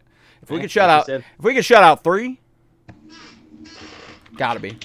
It's destiny. Like you said, last time we did it, we won the natty. There it did. And we didn't even get to rematch against Virginia Tech to do it. This time we might get to rematch the team that beat us. The lone loss. And at that point, does that wash? Does that make it a wash? Do we just consider ourselves undefeated at that point if we win it all? I don't know. Say we might. I mean, the crazy part is we might see them again in the natty. We might at some point in the playoffs. Yeah, a lot of people are saying that the way the playoffs are set up right now, that we'd play them 3 times, and they're just thinking Oregon's going to beat us all 3 times. I saw that too. That's nuts. It's a little nuts, given the fact that if we beat them in the Big Ten championship game and then we beat them in the playoffs, like obviously then that makes those other ones. That makes that one in Oregon moot. Right. So, Wendell Collier says 38-6. I can see that. Solid. All right. Let us get into what did we learn in college football this week. Here we go. Don't you just love this game? Touchdown! Quarterback has the ball, fades back. There's the throw. He goes long, and the catch, and he's in there. Touchdown! It's all over! My God, I shall cherish this forever. I say, Opie, I'll trade you this baseball for your souvenir bat. Sure. What did you learn? All right. What did we learn in college football this week? Or the last couple weeks, rather. Well, first and foremost, because obviously the playoff rankings come out. We'll talk about those in a bit. But we've learned that an undefeated Army and even a one-loss Washington State team may not make the playoffs at all. If Boise State wins out, the committee has basically deemed them a better team. But and obviously that could change because Army has to play Notre Dame. If Army beats Notre Dame and goes undefeated, you would think that that's probably going to get them in the college football playoff. But they have them ranked so low and they're not budging them. I think they're at 24th? Yeah, and Boise State's up there in the top 13 right now. They have deemed a Boise State team whose only loss is to the number 1 team in the country, just like Ohio State. And it was a close one, too. And they should have won that game, too, just like Ohio State should have. They should have won that game, too, if it weren't for 2 special teams miracles for Oregon. Yeah, they've deemed that Boise State's just better. So poor Washington State. Poor Washington State. I think, at least in the case of Army, what I think they're probably doing is they're demonizing them for what happened with Navy, because the upcoming game for Army is Notre Dame. The Navy-Notre Dame game did not go very well for Navy. I think they're basically already assuming that Army is going to get blown out. But you'd have to think, though, that if Army beats Notre Dame, that's a top 10 win for them. Obviously, Notre Dame will go out of the top 10. But if they win that game, they should be in the driver's seat. I would they think. should at least be like 13th or like Right. 14th. And they were talking about it on ESPN. They were like, is there any way Boise State and Army both get in? And they were like, I don't think so, given the given the way things are right now. And I don't think so either. But if it gets to that point, maybe you have to. But poor Washington State, this team is considered a Group of 5 conference now. They're not even considered, a team like that was once in a power conference. So they're not getting any love. They could go 11-1 and just not get in. I don't even think they'd get in if they were undefeated. I don't think they would be ranked high enough. So that it's just very nuts. Very nuts what's going on with that. The second thing we learned, the Big Ten and the SEC are shaping to get 4 teams each in this college football playoff right now. That's something that we kind of could have assumed given the way like the power shift is right now. But it's definitely unfolding that way. And right now, and Ryan made a point in this in our chat, the Big Ten has 4 of the top 5 teams in the country right now. Yep. So pretty impressive. And the only team that has to play the other 3, the Ohio State Buckeyes. Wild. Right. So if Ohio State can beat 2 out of the 3 to end the season and then beat the one that beat them before, you end up beating the 3 teams that were ranked in the top 5 along with Ohio State. Wild. So Ohio State could very well be playing in these next few games, and if they make it to Indy, for the number 1 seed. Very, very interesting change of events there. And of course, the SEC, we knew that they were going to probably get like the most out of anybody in. They're already lobbying on ESPN for them to get 5 and all that stuff. So they're really trying to get as many SEC teams in there as possible, like we all figured would happen. Let's hope it doesn't. If anything, just match the Big Ten with 4. Call it a day. Number 3, the SMU disrespect is wild right now. It really is. Yeah. Absolutely. I know I had SMU in my playoff preseason. Did you too? I did not. I believe I did. You I know. I believe I did. I think you did? For sure I did. Let me look. I am almost positive I did. I still have our brackets. Hold up. Travis. Here we go. You did not. Maybe not. You did not. I did not. You did not. Yeah, SMU, really good football team. Their only loss is to BYU, who magically stayed undefeated. And I do use that word magically very seriously because they really shouldn't have been after last weekend, obviously. But yeah, their only loss is to an undefeated BYU team, and this team has a real good shot, in my opinion, to win the ACC in their first year in. Right now they're slated to play Miami, who we just said just tumbled this weekend. Finally, that team doesn't have a defense. I think SMU really could win the conference, and then you have to put them in, right?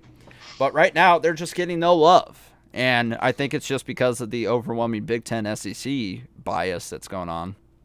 Well, and that's what I don't really understand is why Miami got all the love, but SMU is not. Because technically, if it ended right now, and I don't know what their tiebreakers are because I didn't really look it up, Miami right now is not slated to play in the ACC title game. Really? Who is? So, SMU and Clemson. Remember, Clemson had 2 losses. One of them is to Georgia. Yeah, and Miami has one too. I don't know how that would work. The only thing is, I think Clemson lost to Louisville. Yeah. And Miami beat them, so maybe that's what. Oh yeah, the like opponents tiebreaker. Maybe. Yeah, that would make sense. But if you look at at least on ESPN, if you look at the rankings right now, they're not in. They're not in second. They're in third. Yeah.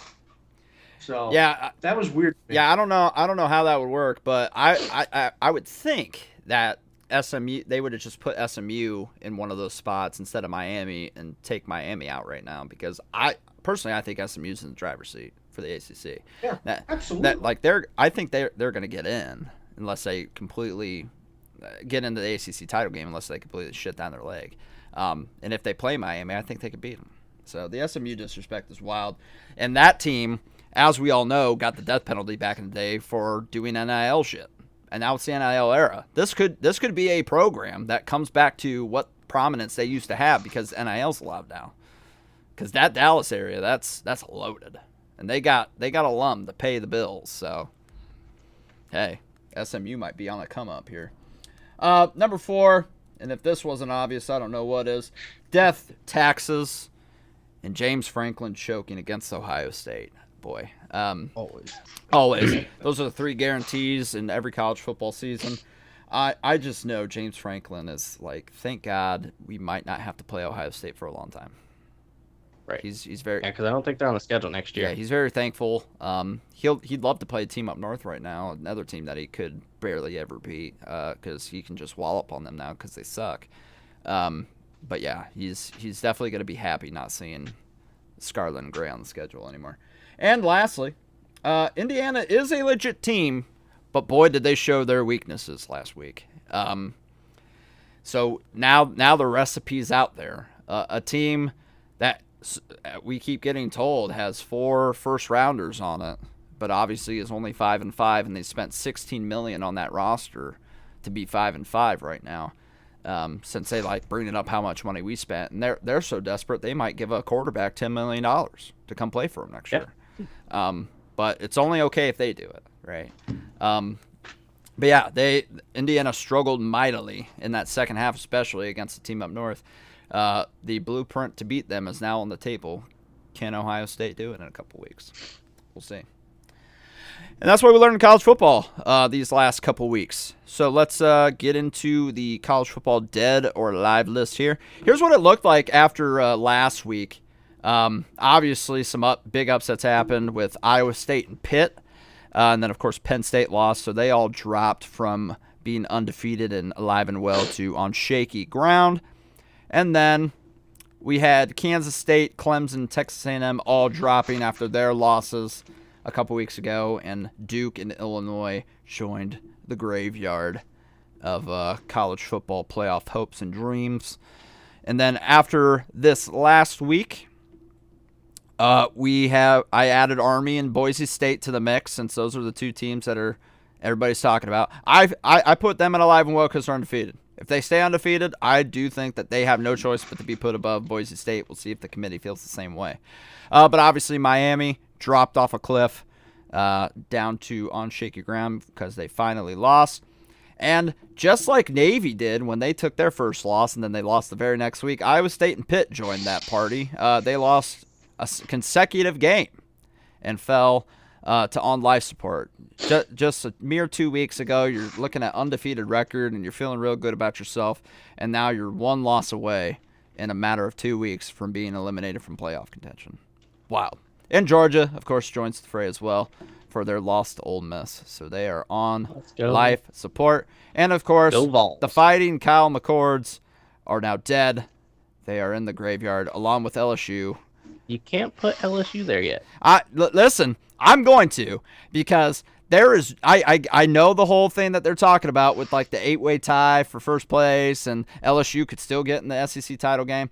There is 0 shot you can put a 3-loss team in this college football playoff. If they win the SEC championship, though, they're in. I just don't see how. I get it, and that probably will happen. You're absolutely right. If they were, but boy, that would set a bad precedent, wouldn't it? Oh, it would, but I mean, I kind of want it to happen just to see. I never said that a team that was dead couldn't pop back up. This is a new playoff era, right? Now, if this was the old playoff, they're dead. They're dead. They're not getting in. Oh yeah. Sorry. I don't care. One loss. I don't care if you're the SEC champion. They would just put like the SEC team that has less losses than you up in there before you. That's what they would do. That's what they've done. But in this case, they could arise from the dead, especially if definitely state, especially if enough of these teams lose to where a 3-loss team has to get in. So right, you never know. But what were you gonna say? I mean, they definitely have stated that the winners of the conferences are the first 4 seeds. Question though. But we know that wouldn't happen for the ACC and Big 12. We know that. Here's another one though. If that does happen for the SEC, do they put Washington State in at that point? No, I don't think so. Yeah. I don't think they're going to get any love because they're being treated as a Group of 5 school. Yeah. Which is bizarre. And poor Oregon State and Washington State, they're just never going to get taken seriously again unless they join a conference that like has an in. But boy, God, they got the shit in the stick on that one, didn't they? Poor guys. Yeah, they did. Poor guys. Let's quickly show these college football playoff rankings, shall we? So here was the first one a couple weeks ago. Obviously, Oregon, the number 1 team in the country, of course, undefeated. Ohio State at 2, Georgia 3, Miami 4, Texas 5, and of course, Indiana made the first top 10. Penn State, of course, did as well, even after losing us. So the rankings were pretty, where we kind of thought they would be. And then they showed the first actual bracket of what it was projected to be like. So they have us at the 5 seed, which the 5 seed's really unfair. Boy, is it unfair. Boise State, they're no slouch. I mean, we could probably have a good game against them. Ashton Genty would be a tough running back to face, of course. Oh, he would probably destroy them. Yeah, but I would think Ohio State would win that game, and then we'd get to play BYU the next game. And not to say BYU is a pushover, but boy, that's about the path that you would want to get to a semifinal. And then you get the against probably Oregon at that point if that stood, right, which obviously it didn't. But they really want Alabama in this playoff, don't they? Alabama's not going to lose another game, and that sucks unless they make the SEC title game and lose. But boy, God, I hope they lose another one just so we don't have to see Bama in a playoff. I just want Bama to miss a playoff, not because I'm afraid to play them. I just want them to. I just don't want to see them in. I would love a playoff with no Alabama or Georgia. That'd be great. That would make college football great again. It really would. And then here's the recent rankings. So obviously 1 and 2 did not change, but Georgia fell off cliff from 3 to 12, and Texas goes up to the 3 spot. Penn State back in the top 5 at 4, and then Indiana got a little love, getting to the 5 seed there. And then of course BYU jumps up with their last second win over Utah. Tennessee, Notre Dame, Miami falls there, and Alabama's back in the top 10. So, and then of course Army only moved a spot, a singular spot. So they really just don't care about them at all. So, but we do got some good SEC matchups coming up. Like I said, Georgia, Tennessee this weekend. At the end of the year, Texas A&M. It's going to be a solid one. So there are some good ones there. And then here is the recent playoff bracket here. So if it stood today, they're thinking Oregon is going to beat us in Indianapolis, which we wouldn't get the 5 seed then. We're not going to be a 5 seed if we lose them again. Let's just face it. We'll probably be lucky. It's a possibility. As a 2-loss team, I think they'd probably put Penn State there, maybe. I don't think so, because we beat Penn State head-to-head. Maybe. I don't know how they're doing this right now.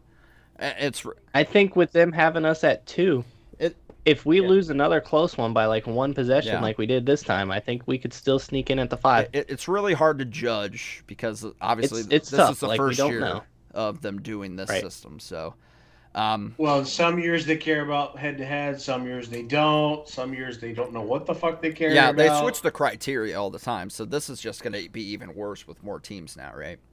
But we would get to play Miami, which Miami fans would really welcome that rematch because they want revenge on a stage where a chance for a natty eventually is at play.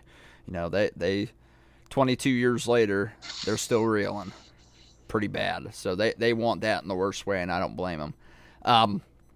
But some pretty good matchups there. If that held, 3 of the 4 first-round games are being held in Big Ten stadiums. A playoff game in Bloomington, Indiana.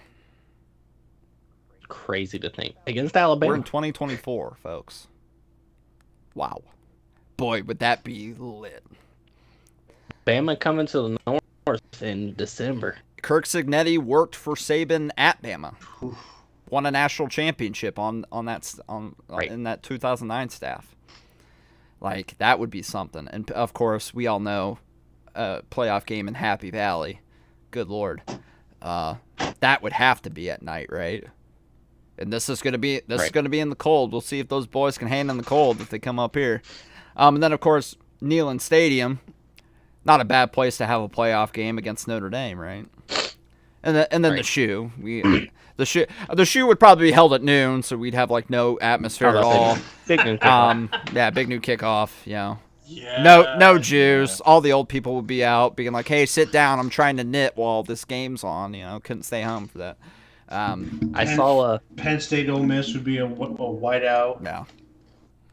I saw a thing on Twitter earlier. It had congratulations Ohio State, you made it to the national championship game on like that Monday, January 20th or 21st, whatever day that is, and it said the game will be hosted on Fox big noon kickoff. That would during the work. That'd day. be our luck, right? Yeah. Right. Just absolutely absurd. But even if this held, I kind of like our path. I don't like playing Miami as much as I like playing BYU, of course. But I think that would be a solid road. We might end up having to see Oregon. Yeah, because even if we beat Oregon and Indianapolis, they're probably the 5 seed, right? So we'll probably they go to 5. Probably have to see them 3 times. A situation that we thought might be possible, but we were like, I don't know. It might happen. Yeah, I think in my playoff bracket, I had us playing them 3 times. I think you might have been the only one that did that. Let me look real quick. I think that's let me look quick. I think it was in the Natty. Yeah, I had us at the 3 seed, and I had them as the 5 seed, so I didn't have them. You had. Might have had us playing Georgia. You had us playing Georgia in the Natty, yeah. Yep. I had Georgia. You didn't have us playing them twice either, so I don't think any of us did. You mean 3 times? Yeah, 3 times. Yeah. 3 times. Nope, Travis did. Travis is the only one that had us playing them 3 times. He had us playing them, us the 3 seed, then the 6 seed in the quarterfinals. So, Travis was the only one to think that we were going to play them 3 times. So there you have it. Travis might be the Nostradamus of. I think we all had like Notre Dame as a 5 seed. Pretty much, yeah. We all, I think. Yeah. We all had Notre Dame, I believe. Here, let me bring them up again here. Probably should have just kept them up, but you had them as the 7 seed, losing to Alabama in the first round. Travis had them as the 7 seed, losing to Liberty in the first round. And I had them as the 9 seed, losing to LSU in the first round. So none of us had any faith in Notre Dame. But either way, that's the playoffs. So far, going to lose. Starting next week, we're going to do our little playoff predictions like we did the last couple of years. Again, I didn't have any time to put those together, so I said we're just going to fucking do it next week. Get a couple weeks of this new system in our belt, and then we'll start trying to predict what the committee's going to do week by week. Right. Yeah, we're going to go on break. When we come back, we'll have Hot Wheels Hot Takes, and then we will finish off the show with a couple topics about noon games and Buckeye basketball here on the Buckeye Bro Show on the College Football Dogs Media Network. This is the Buckeye Bro Show on the College Football Dogs Media Network. Yum, yum, get you some. Yum, yum, get you some. Yum, yum, get you some. Yum, yum, get you some. Gano Seasoning, food's favorite flavor. Yum, yum, get you some. I'm Joe Burrito, your favorite burrito. Whoa. Joe, hey. We all know you're the best. What? You can always do better. Try the new Dano's Hot Chipotle. Hey. Ooh, that's spicy. Yum, yum. Yum, yum, get you some. Icy Breeze is the world's first portable air conditioner and cooler. A premium ice cooler that doubles as an eco-friendly portable air conditioner. This is not a swamp cooler, just blowing air across ice. Over 60 parts and components allow Icy Breeze to achieve what no other product in the world can do. The secret behind the Icy Breeze is an innovative design that circulates chilled ice water through a heat exchanger in the lid, replacing the Freon used in most ACs. Fresh air is drawn from hidden vents in the top of the cooler, pulled across the exchanger, and chilled down to 35 degrees cooler than the outside air. A 3-speed fan control delivers Icy Breeze's dry, cold air up to 25 miles per hour. just like a car AC. And a stay-put flex hose directs the breeze in any direction. Wherever you need it, Icy Breeze helps you beat the heat.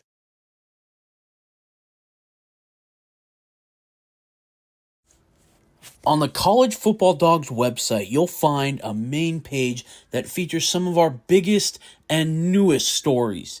Our conference pages for content related to your favorite team's conference.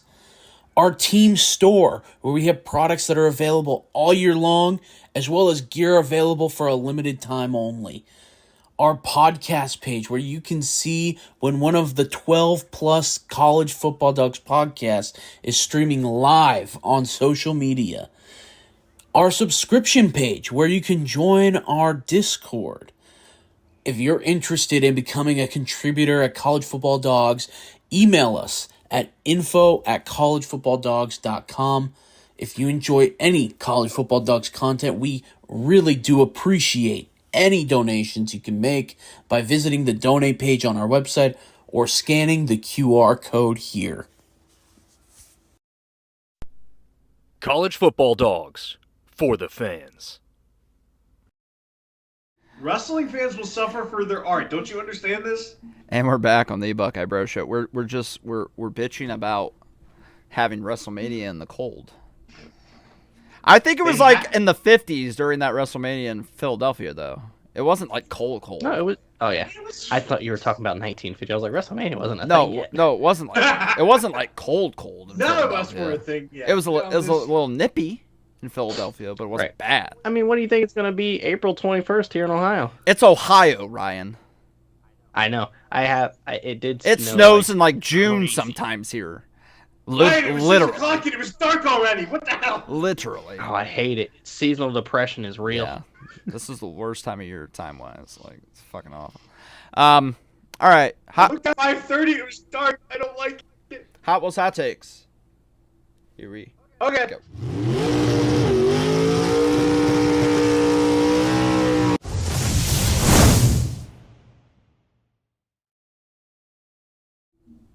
All right, here's what. I wasn't gonna, but now I'm gonna. Hot Wheels Hot Take. Fucking give me a WrestleMania in Columbus. Damn it. I need At it. the horseshoe. At the horseshoe. If we Ever. can freeze for a stadium series, we can freeze for a WrestleMania. Exactly. See? Ever. Exactly. There's a stadium series going in there. We deserve a WrestleMania. You can travel 2 hours north when the Browns build their new stadium and go watch it there. I already did that shit for a SummerSlam. I don't want to do it. And it was great. No, it was It was the greatest SummerSlam in history. It was, but that city sucks ass. I understand that, but it won't technically be in Cleveland. It'll be in Brook Park. True. I don't know where that is, so that doesn't really. It's a suburb of Cleveland. Yeah. It's not Cleveland. It's a suburb of Cleveland. By the way, by the airport. By the way, my actual hot take was that Pittsburgh is the number one team in the AFC. So there's that. Oh, you're saying they're going to be the number one seed in playoffs? No, probably not, because the Chiefs can't lose. Because true, Roger Goodell doesn't seem to want that to happen. So no, but I am saying that they are the ipso facto number one seed in my heart and in my brain. That they are the number one team in the AFC currently, even though that the Chiefs can't seem to lose. Screw that noise. Interesting. We the best. I wouldn't have believed it if we didn't beat the Commanders, but since we beat the Commanders, we the best. We the best. DJ Cal. No, okay. All right. Final topics. So, Ohio State just had their last game time announced for the regular season against Indiana. Everybody wanted a night game, or at least a 3:30 game. We got a nooner. So that will mean 6 straight games for Ohio State to end the season are noon games. 1 being on Big Ten Network, the other 5 being on Big Noon Kickoff. Yep. Boy. Thoughts and feelings, boys. I absolutely hate noon kickoffs. I don't mind them from time to time, but 6 straight fucking weeks? I actually love Big Noon Kickoff. This is starting to make me actually hate it. I love Gus Johnson. I love Clapp. I am seriously starting to hate this. It's so, but I've never seen something like this happen. Throw me a 3:30. I don't even need a night game. Throw me a 3:30 kickoff for crying out loud. And of course, Joel Klatt goes on Twitter being like, "Oh, I see everybody bitching about this. Here's why it's so great." And everybody's like, "Hey, Joel, I don't know if you know this, but if you put Ohio State on any other slot, it's going to be the most watched anyway. It's going to get you 7 million. It's crazy how that works because every year we're like, we have like the most watched games. It's kind of nuts. It's almost like there's 100,000 people that want to watch this shit. He's like, I'm like, I get it. Like, you guys made the noon spot something to actually watch. Like, good for you. Yeah, it really didn't exist before you guys came around. That doesn't mean you got to fucking hog it every fucking week for us. Right. Put somebody else on. And everybody's like, oh, well, you know, the best games are going to get the best. Sometimes Big Noon Kickoff doesn't even put the best games technically on. I mean, honestly, they should have did. I mean, Big Noon was at Colorado versus Texas Tech. If that was the Eastern time zone, it would have been the Big Noon game. Yeah, like put some of those on from time. You do other conferences. Like you didn't even come to Columbus. Gus and Joel did, but no one else did. Yeah. Why does Ohio State and Purdue have to be Big Noon?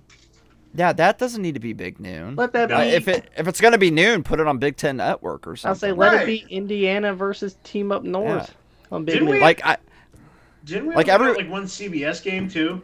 Like, how did we only get one CBS game? Because everything got taken by Fox.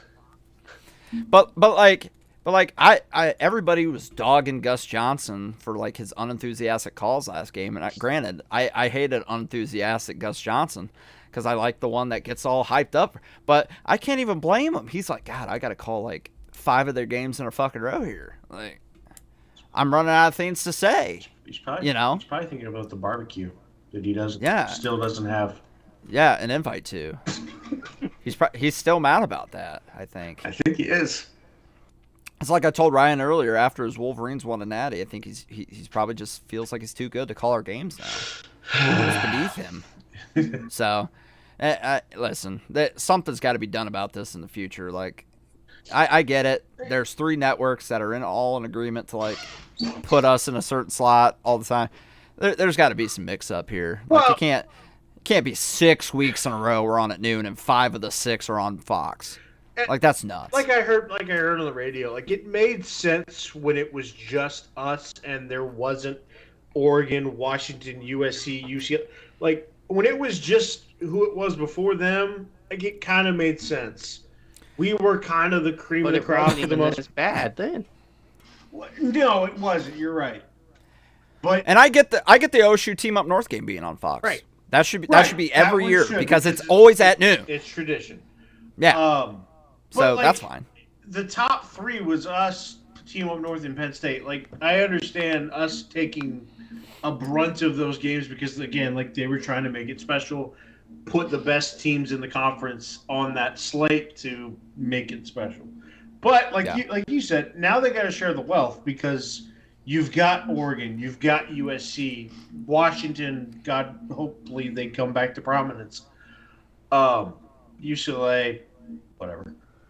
They're exceeding expectations. They are, which is wild. But they're not from a happy to be here. Right. From a media standpoint. Did you know they're from LA? Right. Yeah, right. I had no idea. Crazy.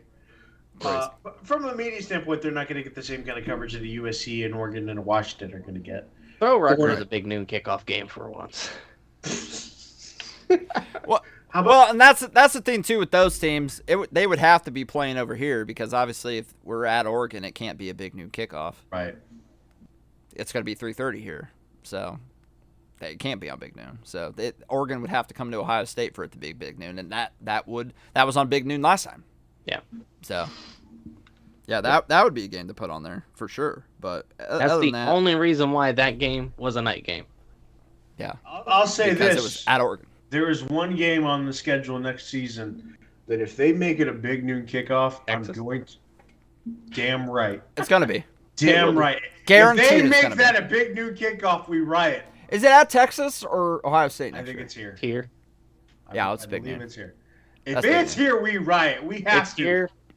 I think if Ohio State fans are truly upset, don't go to the big noon kickoff broadcast. Like, just don't show. Like, Herbs is there though. They'll go for Herbs.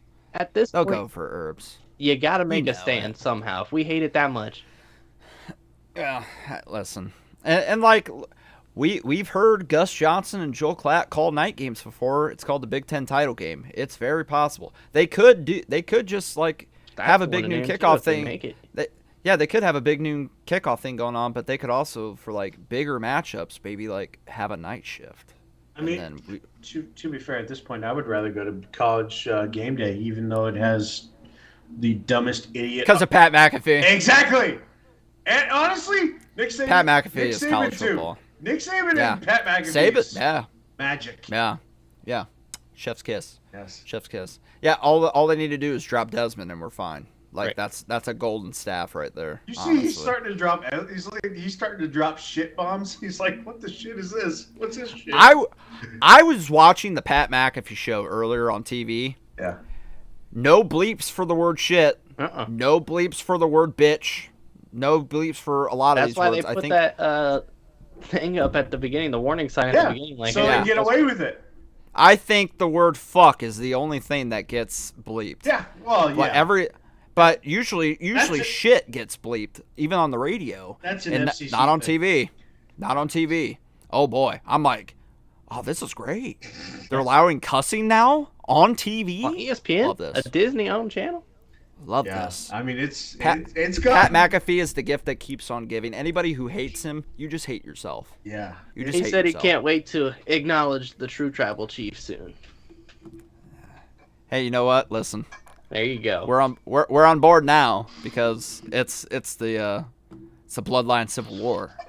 So Did we do that last year? Yeah, we're on board like now. Money in the Bank. Yep. All right. And lastly but not least, I took it from Ryan Rundown because they're worth talking about. The Buckeyes men's basketball team 2-0 to start the year. I watched the tail end of that game against Texas, who was ranked 19th. It was in Las Vegas, and the Buckeyes won 80-72, and then they just destroyed Youngstown State 81-47. And coming up on Friday, they play Texas A&M at Texas A&M, ranked 23rd. Who Ryan, I believe that was the game I we went to there last year. year, yeah. Instead of SmackDown. I got to tell you, boys, I watched them play against Texas, and I was like, this is a game where Holtman teams in the past would just completely flatline down the stretch of the game and lose. And this team just didn't look like that. They got some guys who can actually score. Yeah, they got some guys who can actually score. John Mosley Jr., the guard from Reynoldsburg. Yeah. That guy, man, he could shoot from anywhere. Yeah, they're calling him like a glorified sniper at this point. Yeah. Of course, Thornton's great. You got Parrish, of course.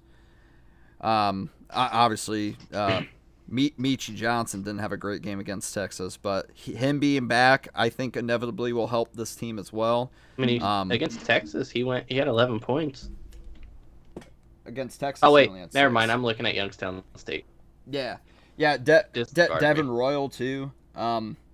This team's got some scores, it looks like, early on. Now, obviously, there's a lot of season left to go, and we're not even in January yet, where the usual meltdown happens for this program. But this is Jake Diebler's first year, so we will see. We'll see what he can do with this team.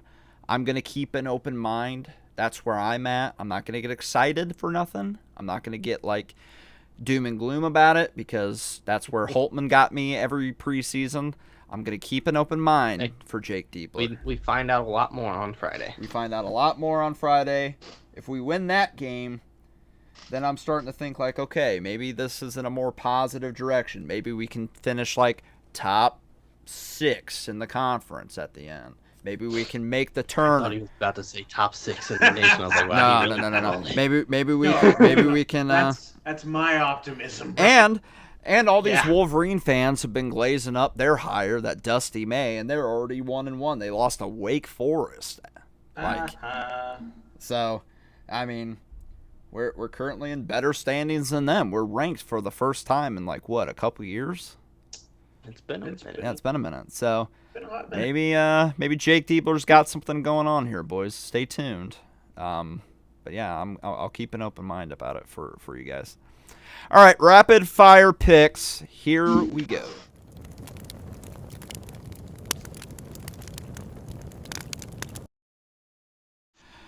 All right, well, we got 2 weeks of rapid fire picks on the docket. Obviously, we didn't have a show last week, so we, in our closed doors, made picks for last week's games. But the belt wearer, Mr. Napper, you are, by a game, by the way, you are the one that wears the belt. I will take it.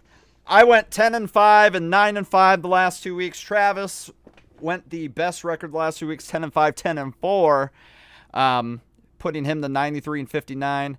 I'm sorry, I fucked up Ryan's. He should be 93-59 as well. I put 56. I apologize. You went 9-6 and 8-6 the last couple of weeks, Ryan. So you and Travis are now tied for second place, and I am first by 3 games instead of 1. Typical of a Patriots fan and a Joey Logano fan, always fudging up the scores. Yeah, so disregard that 56 for Ryan. That should be a 59. My apologies. I gave him false hope. Just darn. Just like his football team. This year, unlike in the past where I've just had it on a Word document, when I type in our picks and stuff, and then all of a sudden my computer restarts and then I lose everything. I've been keeping our records week by week in a little phone thing here, there you so I can keep real good track. So, in case I fuck up adding and shit. So, that's where we stand right now. I'm in first, 3 games ahead. Of course, I'm sure Ryan will pull his usual late season. I got that December comeback. Yeah, that December comeback in him. I'm sure that will inevitably come. But I will take my lead at this point. But Travis is the belt wearer this week. So, he did the best the last 2 weeks combined. So, congratulations to Mr. Napper, pulling even with Ride the Sports Guy. How do you feel, Travis? Give us a victory speech. I needed some sort of victory lap because, good grief, Ryan just keeps rubbing it in my face. He won the fantasy league in NASCAR. I needed this. I'm so happy that I'm tied with that son of a gun right over there. So it's a good day. It's a great day. It's a new day. Yes, it is. I'm gonna take this victory and I'm gonna take it straight into New York when I go play basketball. There you go. Amen, Travis Napper. Gonna get another victory. All right. So tomorrow, a big one for the not just the NFC East, but the NFC in general. The Commanders go to Philadelphia to play the Eagles. Mr. Napper, take it away. I'm going to take the Eagles on this one.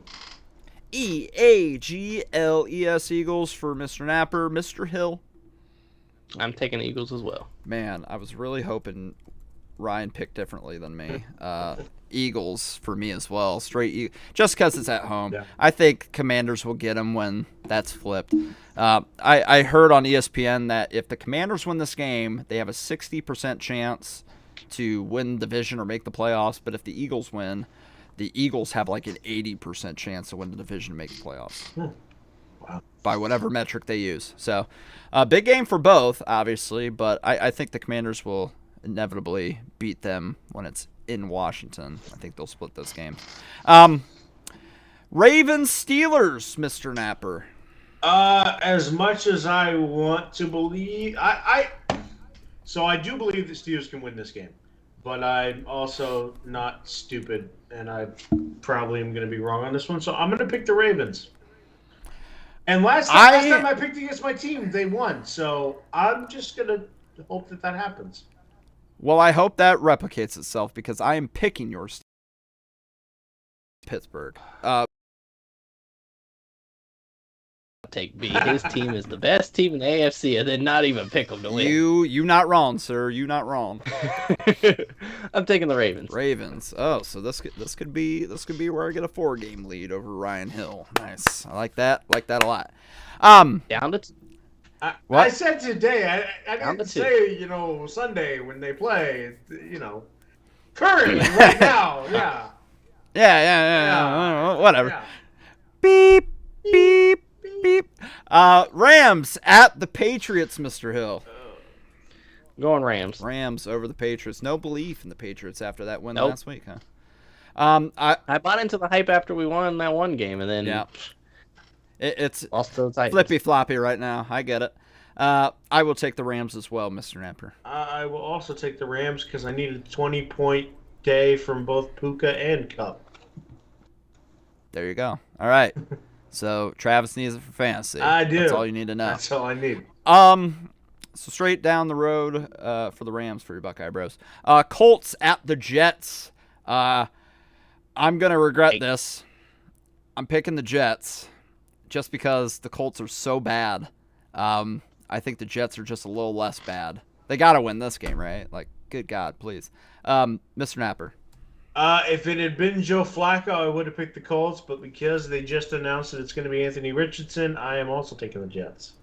Totally fair. Mr. Hill.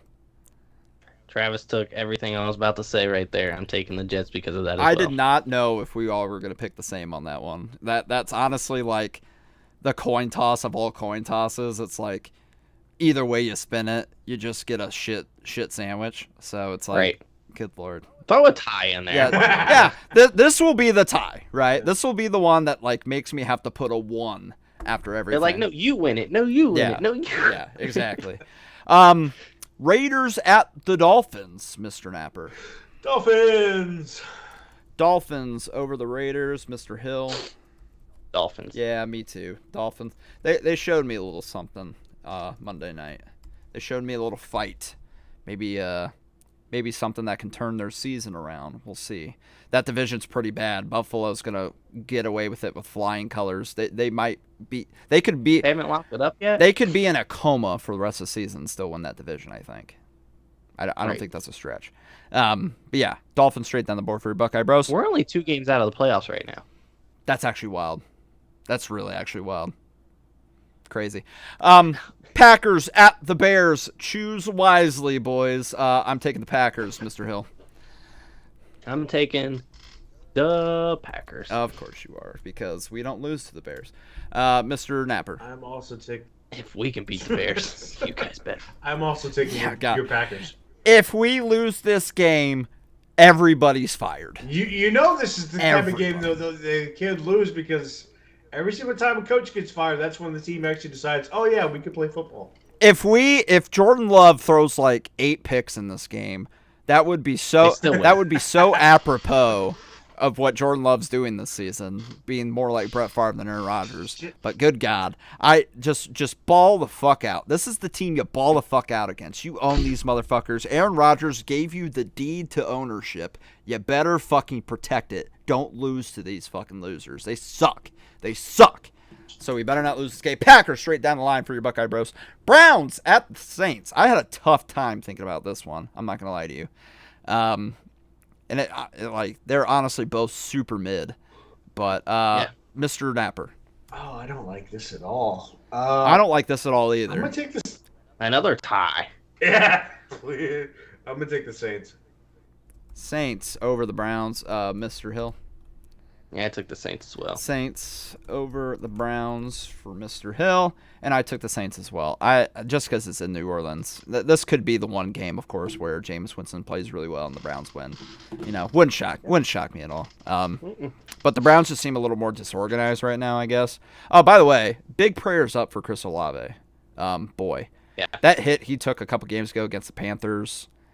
That was bad. It's really a shame that he's probably going to be put in a position where he has to retire on what could have been like an amazing career for the kid. I mean, we all saw that he has potential to be a great receiver in this league for years to come. Maybe, just maybe, if he's fortunate enough, could have maybe been in Canton. Like Garrett Wilson, I think will end up in Canton at some point.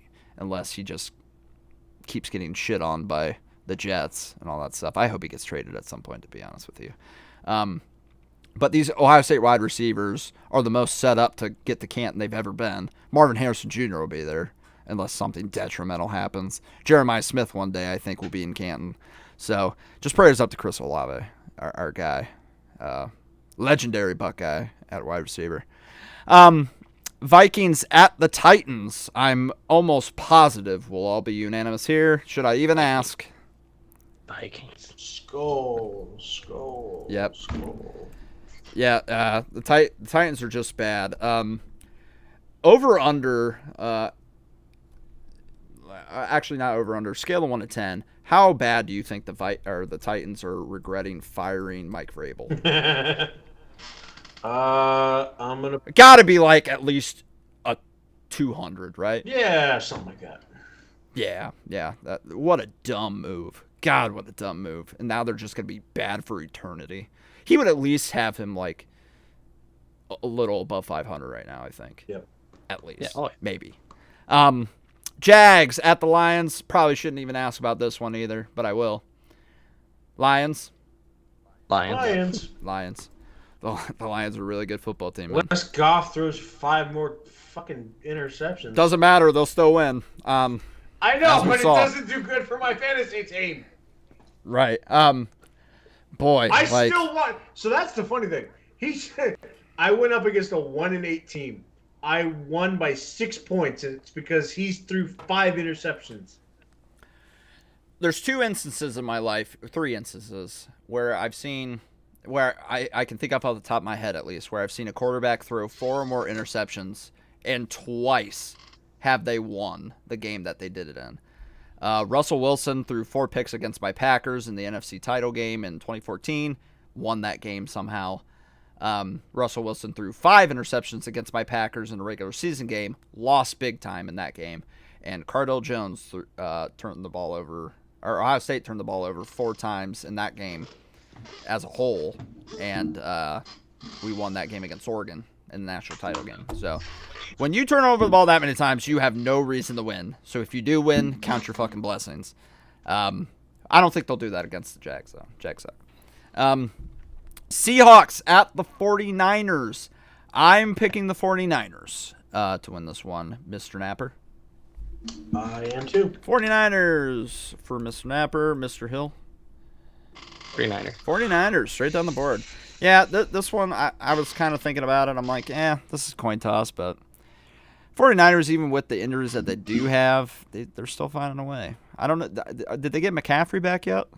Yeah. They did. Okay, so they're pretty healed up now. That's why I'm picking them. And boy, the 49ers almost lost that game to the Bucks because of that Michigan kicker that sucked the fuck. And then, of course, he nailed the one that mattered. So that's all that really matters in the end. Falcons, Broncos, Mr. Napper. I'm going to take the Broncos, actually. Okay. Broncos over the Falcons for Mr. Napper. Mr. Hill. You go first. No, my issue with this game is every time I pick the Falcons, they lose. Same. Every time I pick against them, they win. I don't know what to do with this team, but I'm going to pick them. Yeah, I picked the Falcons too.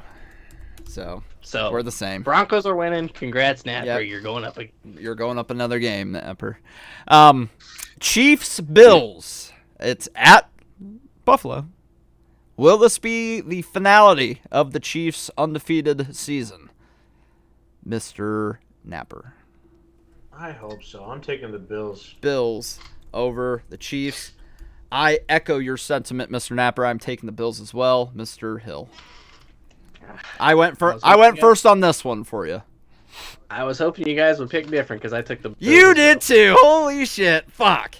Damn it. I have my app that I just did all my picks on in the last commercial break. The Chiefs are gonna fucking win now. God damn it.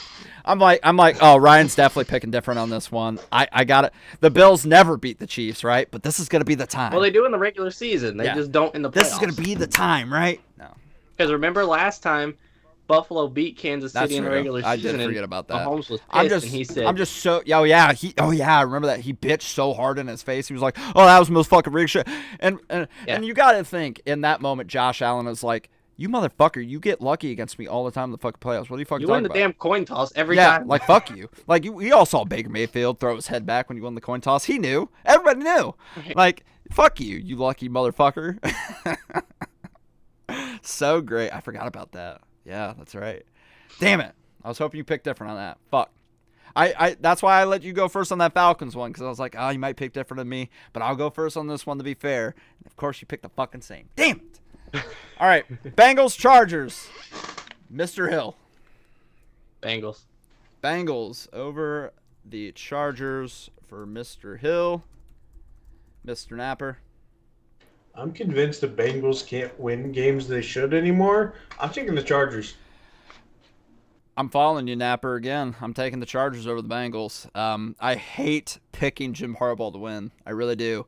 But he's got a decent team there. It's in Something is broken with the Bengals. Something is very broken with the Bengals. Broken. Like, Hey, T. Higgins is supposed to play this weekend, Yes. so I think that helps. So we will see. It'll be a solid Sunday nighter, I think. Overall, we'll see. We'll see if the offense for the Bengals can prevail. Yeah, thank God they flexed the Jets out of prime time on Sunday and put this one on. Yeah, very much so. Because You didn't need to see another Aaron Rodgers who needs to be in a retirement home when he's on the field. I'm not gonna argue. It's not good, and it's not entirely his fault. But he is a part of the problem. He is not playing well. He plays well like once every 3 games.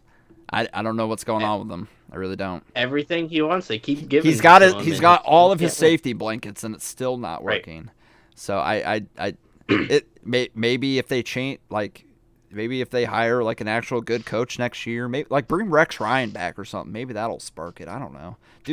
Something's got to be done. I'm willing to give it another year of him as a Jet with a competent head coach to see what happens. But I don't even think it'll be like, at this point, I don't think it'll even be good in that. I think it might just be like a 9-8 type of deal if you get a solid coach. I don't know. Bill Belichick, maybe he goes coach the Jets. He won't ever do that. That would be funny, wouldn't it, though? He would never do that. That would be so funny. God, that would be so funny. I think if Bill's going anywhere, he's going to Dallas. I need to be around Ryan when he becomes the head coach of the Jets. I need it. I need it in my life. That's like saying Urban was going to go coach the team up north. Well, that'll never happen because college, we all know, has deeper roots than the NFL. What about Vrabes? That wouldn't be bad. I think he could make them a playoff team. I think it's worth a call. I think it's worth a call. Bill Belichick in Dallas, though. That's interesting. Either one of those two in Dallas would be incredible. Yeah. Mike Vrabel's got to get a head coaching job next year, right? Yeah. Right. I get people were like, oh, we're so intimidated by his size. Who the fuck cares if he can coach your team well? Who cares? Right. Dan Campbell's a big fucker, too. Like... Who doesn't realize he has a kicker half the time, but he finally used him. He was talking about biting kneecaps off in his and I was laughing at him. I'm like, oh, what a joke this guy is. Now he's fucking great. So, yeah, and then he gets a kicker from the UFL who was drilling 60-yarders and is now winning them games on a weekly basis. What a success story that guy is. But anyway, and the Monday Nighter, Texans at the Cowboys. Texans having a rough time recently, but Cowboys don't have a quarterback now. So... will this fight? Oh, that. Go ahead. I was going to say that was going to be my other hot take that I thought I couldn't remember what my other hot take was, but I just remember what it was. What was it? Cowboys should start Trey Lance. Fair. What you have nothing. What do you got to lose? You have nothing to lose. Yeah, you have nothing to lose. You could potentially use him as trade bait, or he might be the quarterback of your future. Probably not. But you could probably use him as trade bait. So I would put him in. Mr. Hill. Texans. Mr. Napper. Also Texans. Also Texans. Yeah. They got to break this little losing streak they got going on, right? They got to turn it back around. They're in such an easy division. They can't piss us away. They really can't. This is where C.J. Stroud and the gang get back right. And they should have won that Lions game. God, should they have won that Lions game. But that defense of the Lions really stifled them when they when they needed to score the most. So, yep, texting straight down the line for your Buckeye Bros on that one. So, that is rapid fire picks. For this week, we will see if anything drastically changes. Will Travis Snapper and all of his different picks supersede Ryan? Will Ryan be in third place for the first time probably ever? Yeah, it would probably be ever. Will I lose my lead? Find out. Yeah. On the next rendition. I will be holding the belt next week. Find out on the next rendition of rapid fire picks. Here's what we're with. 3, 2, 1.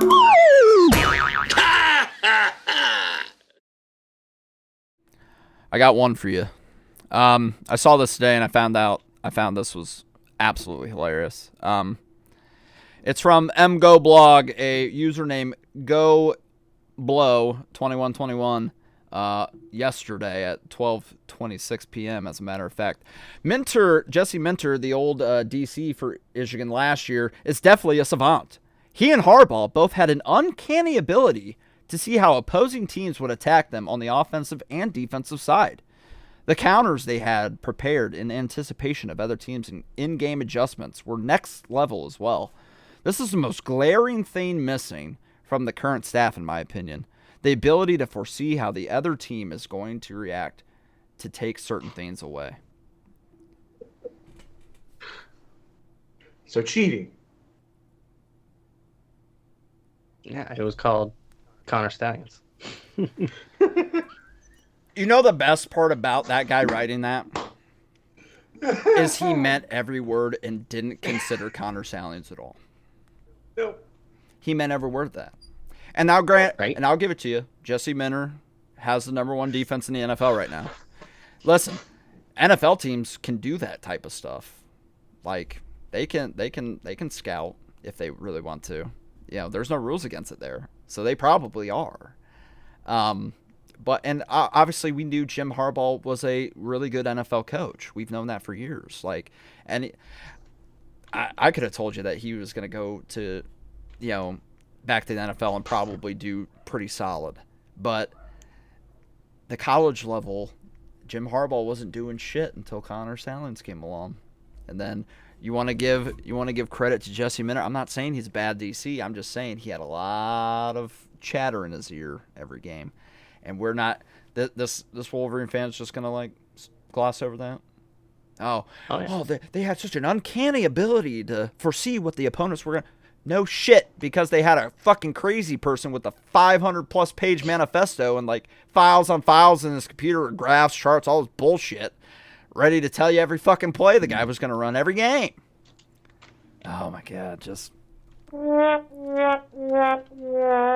is like the Wolverine whiff of Wolverine whiffs.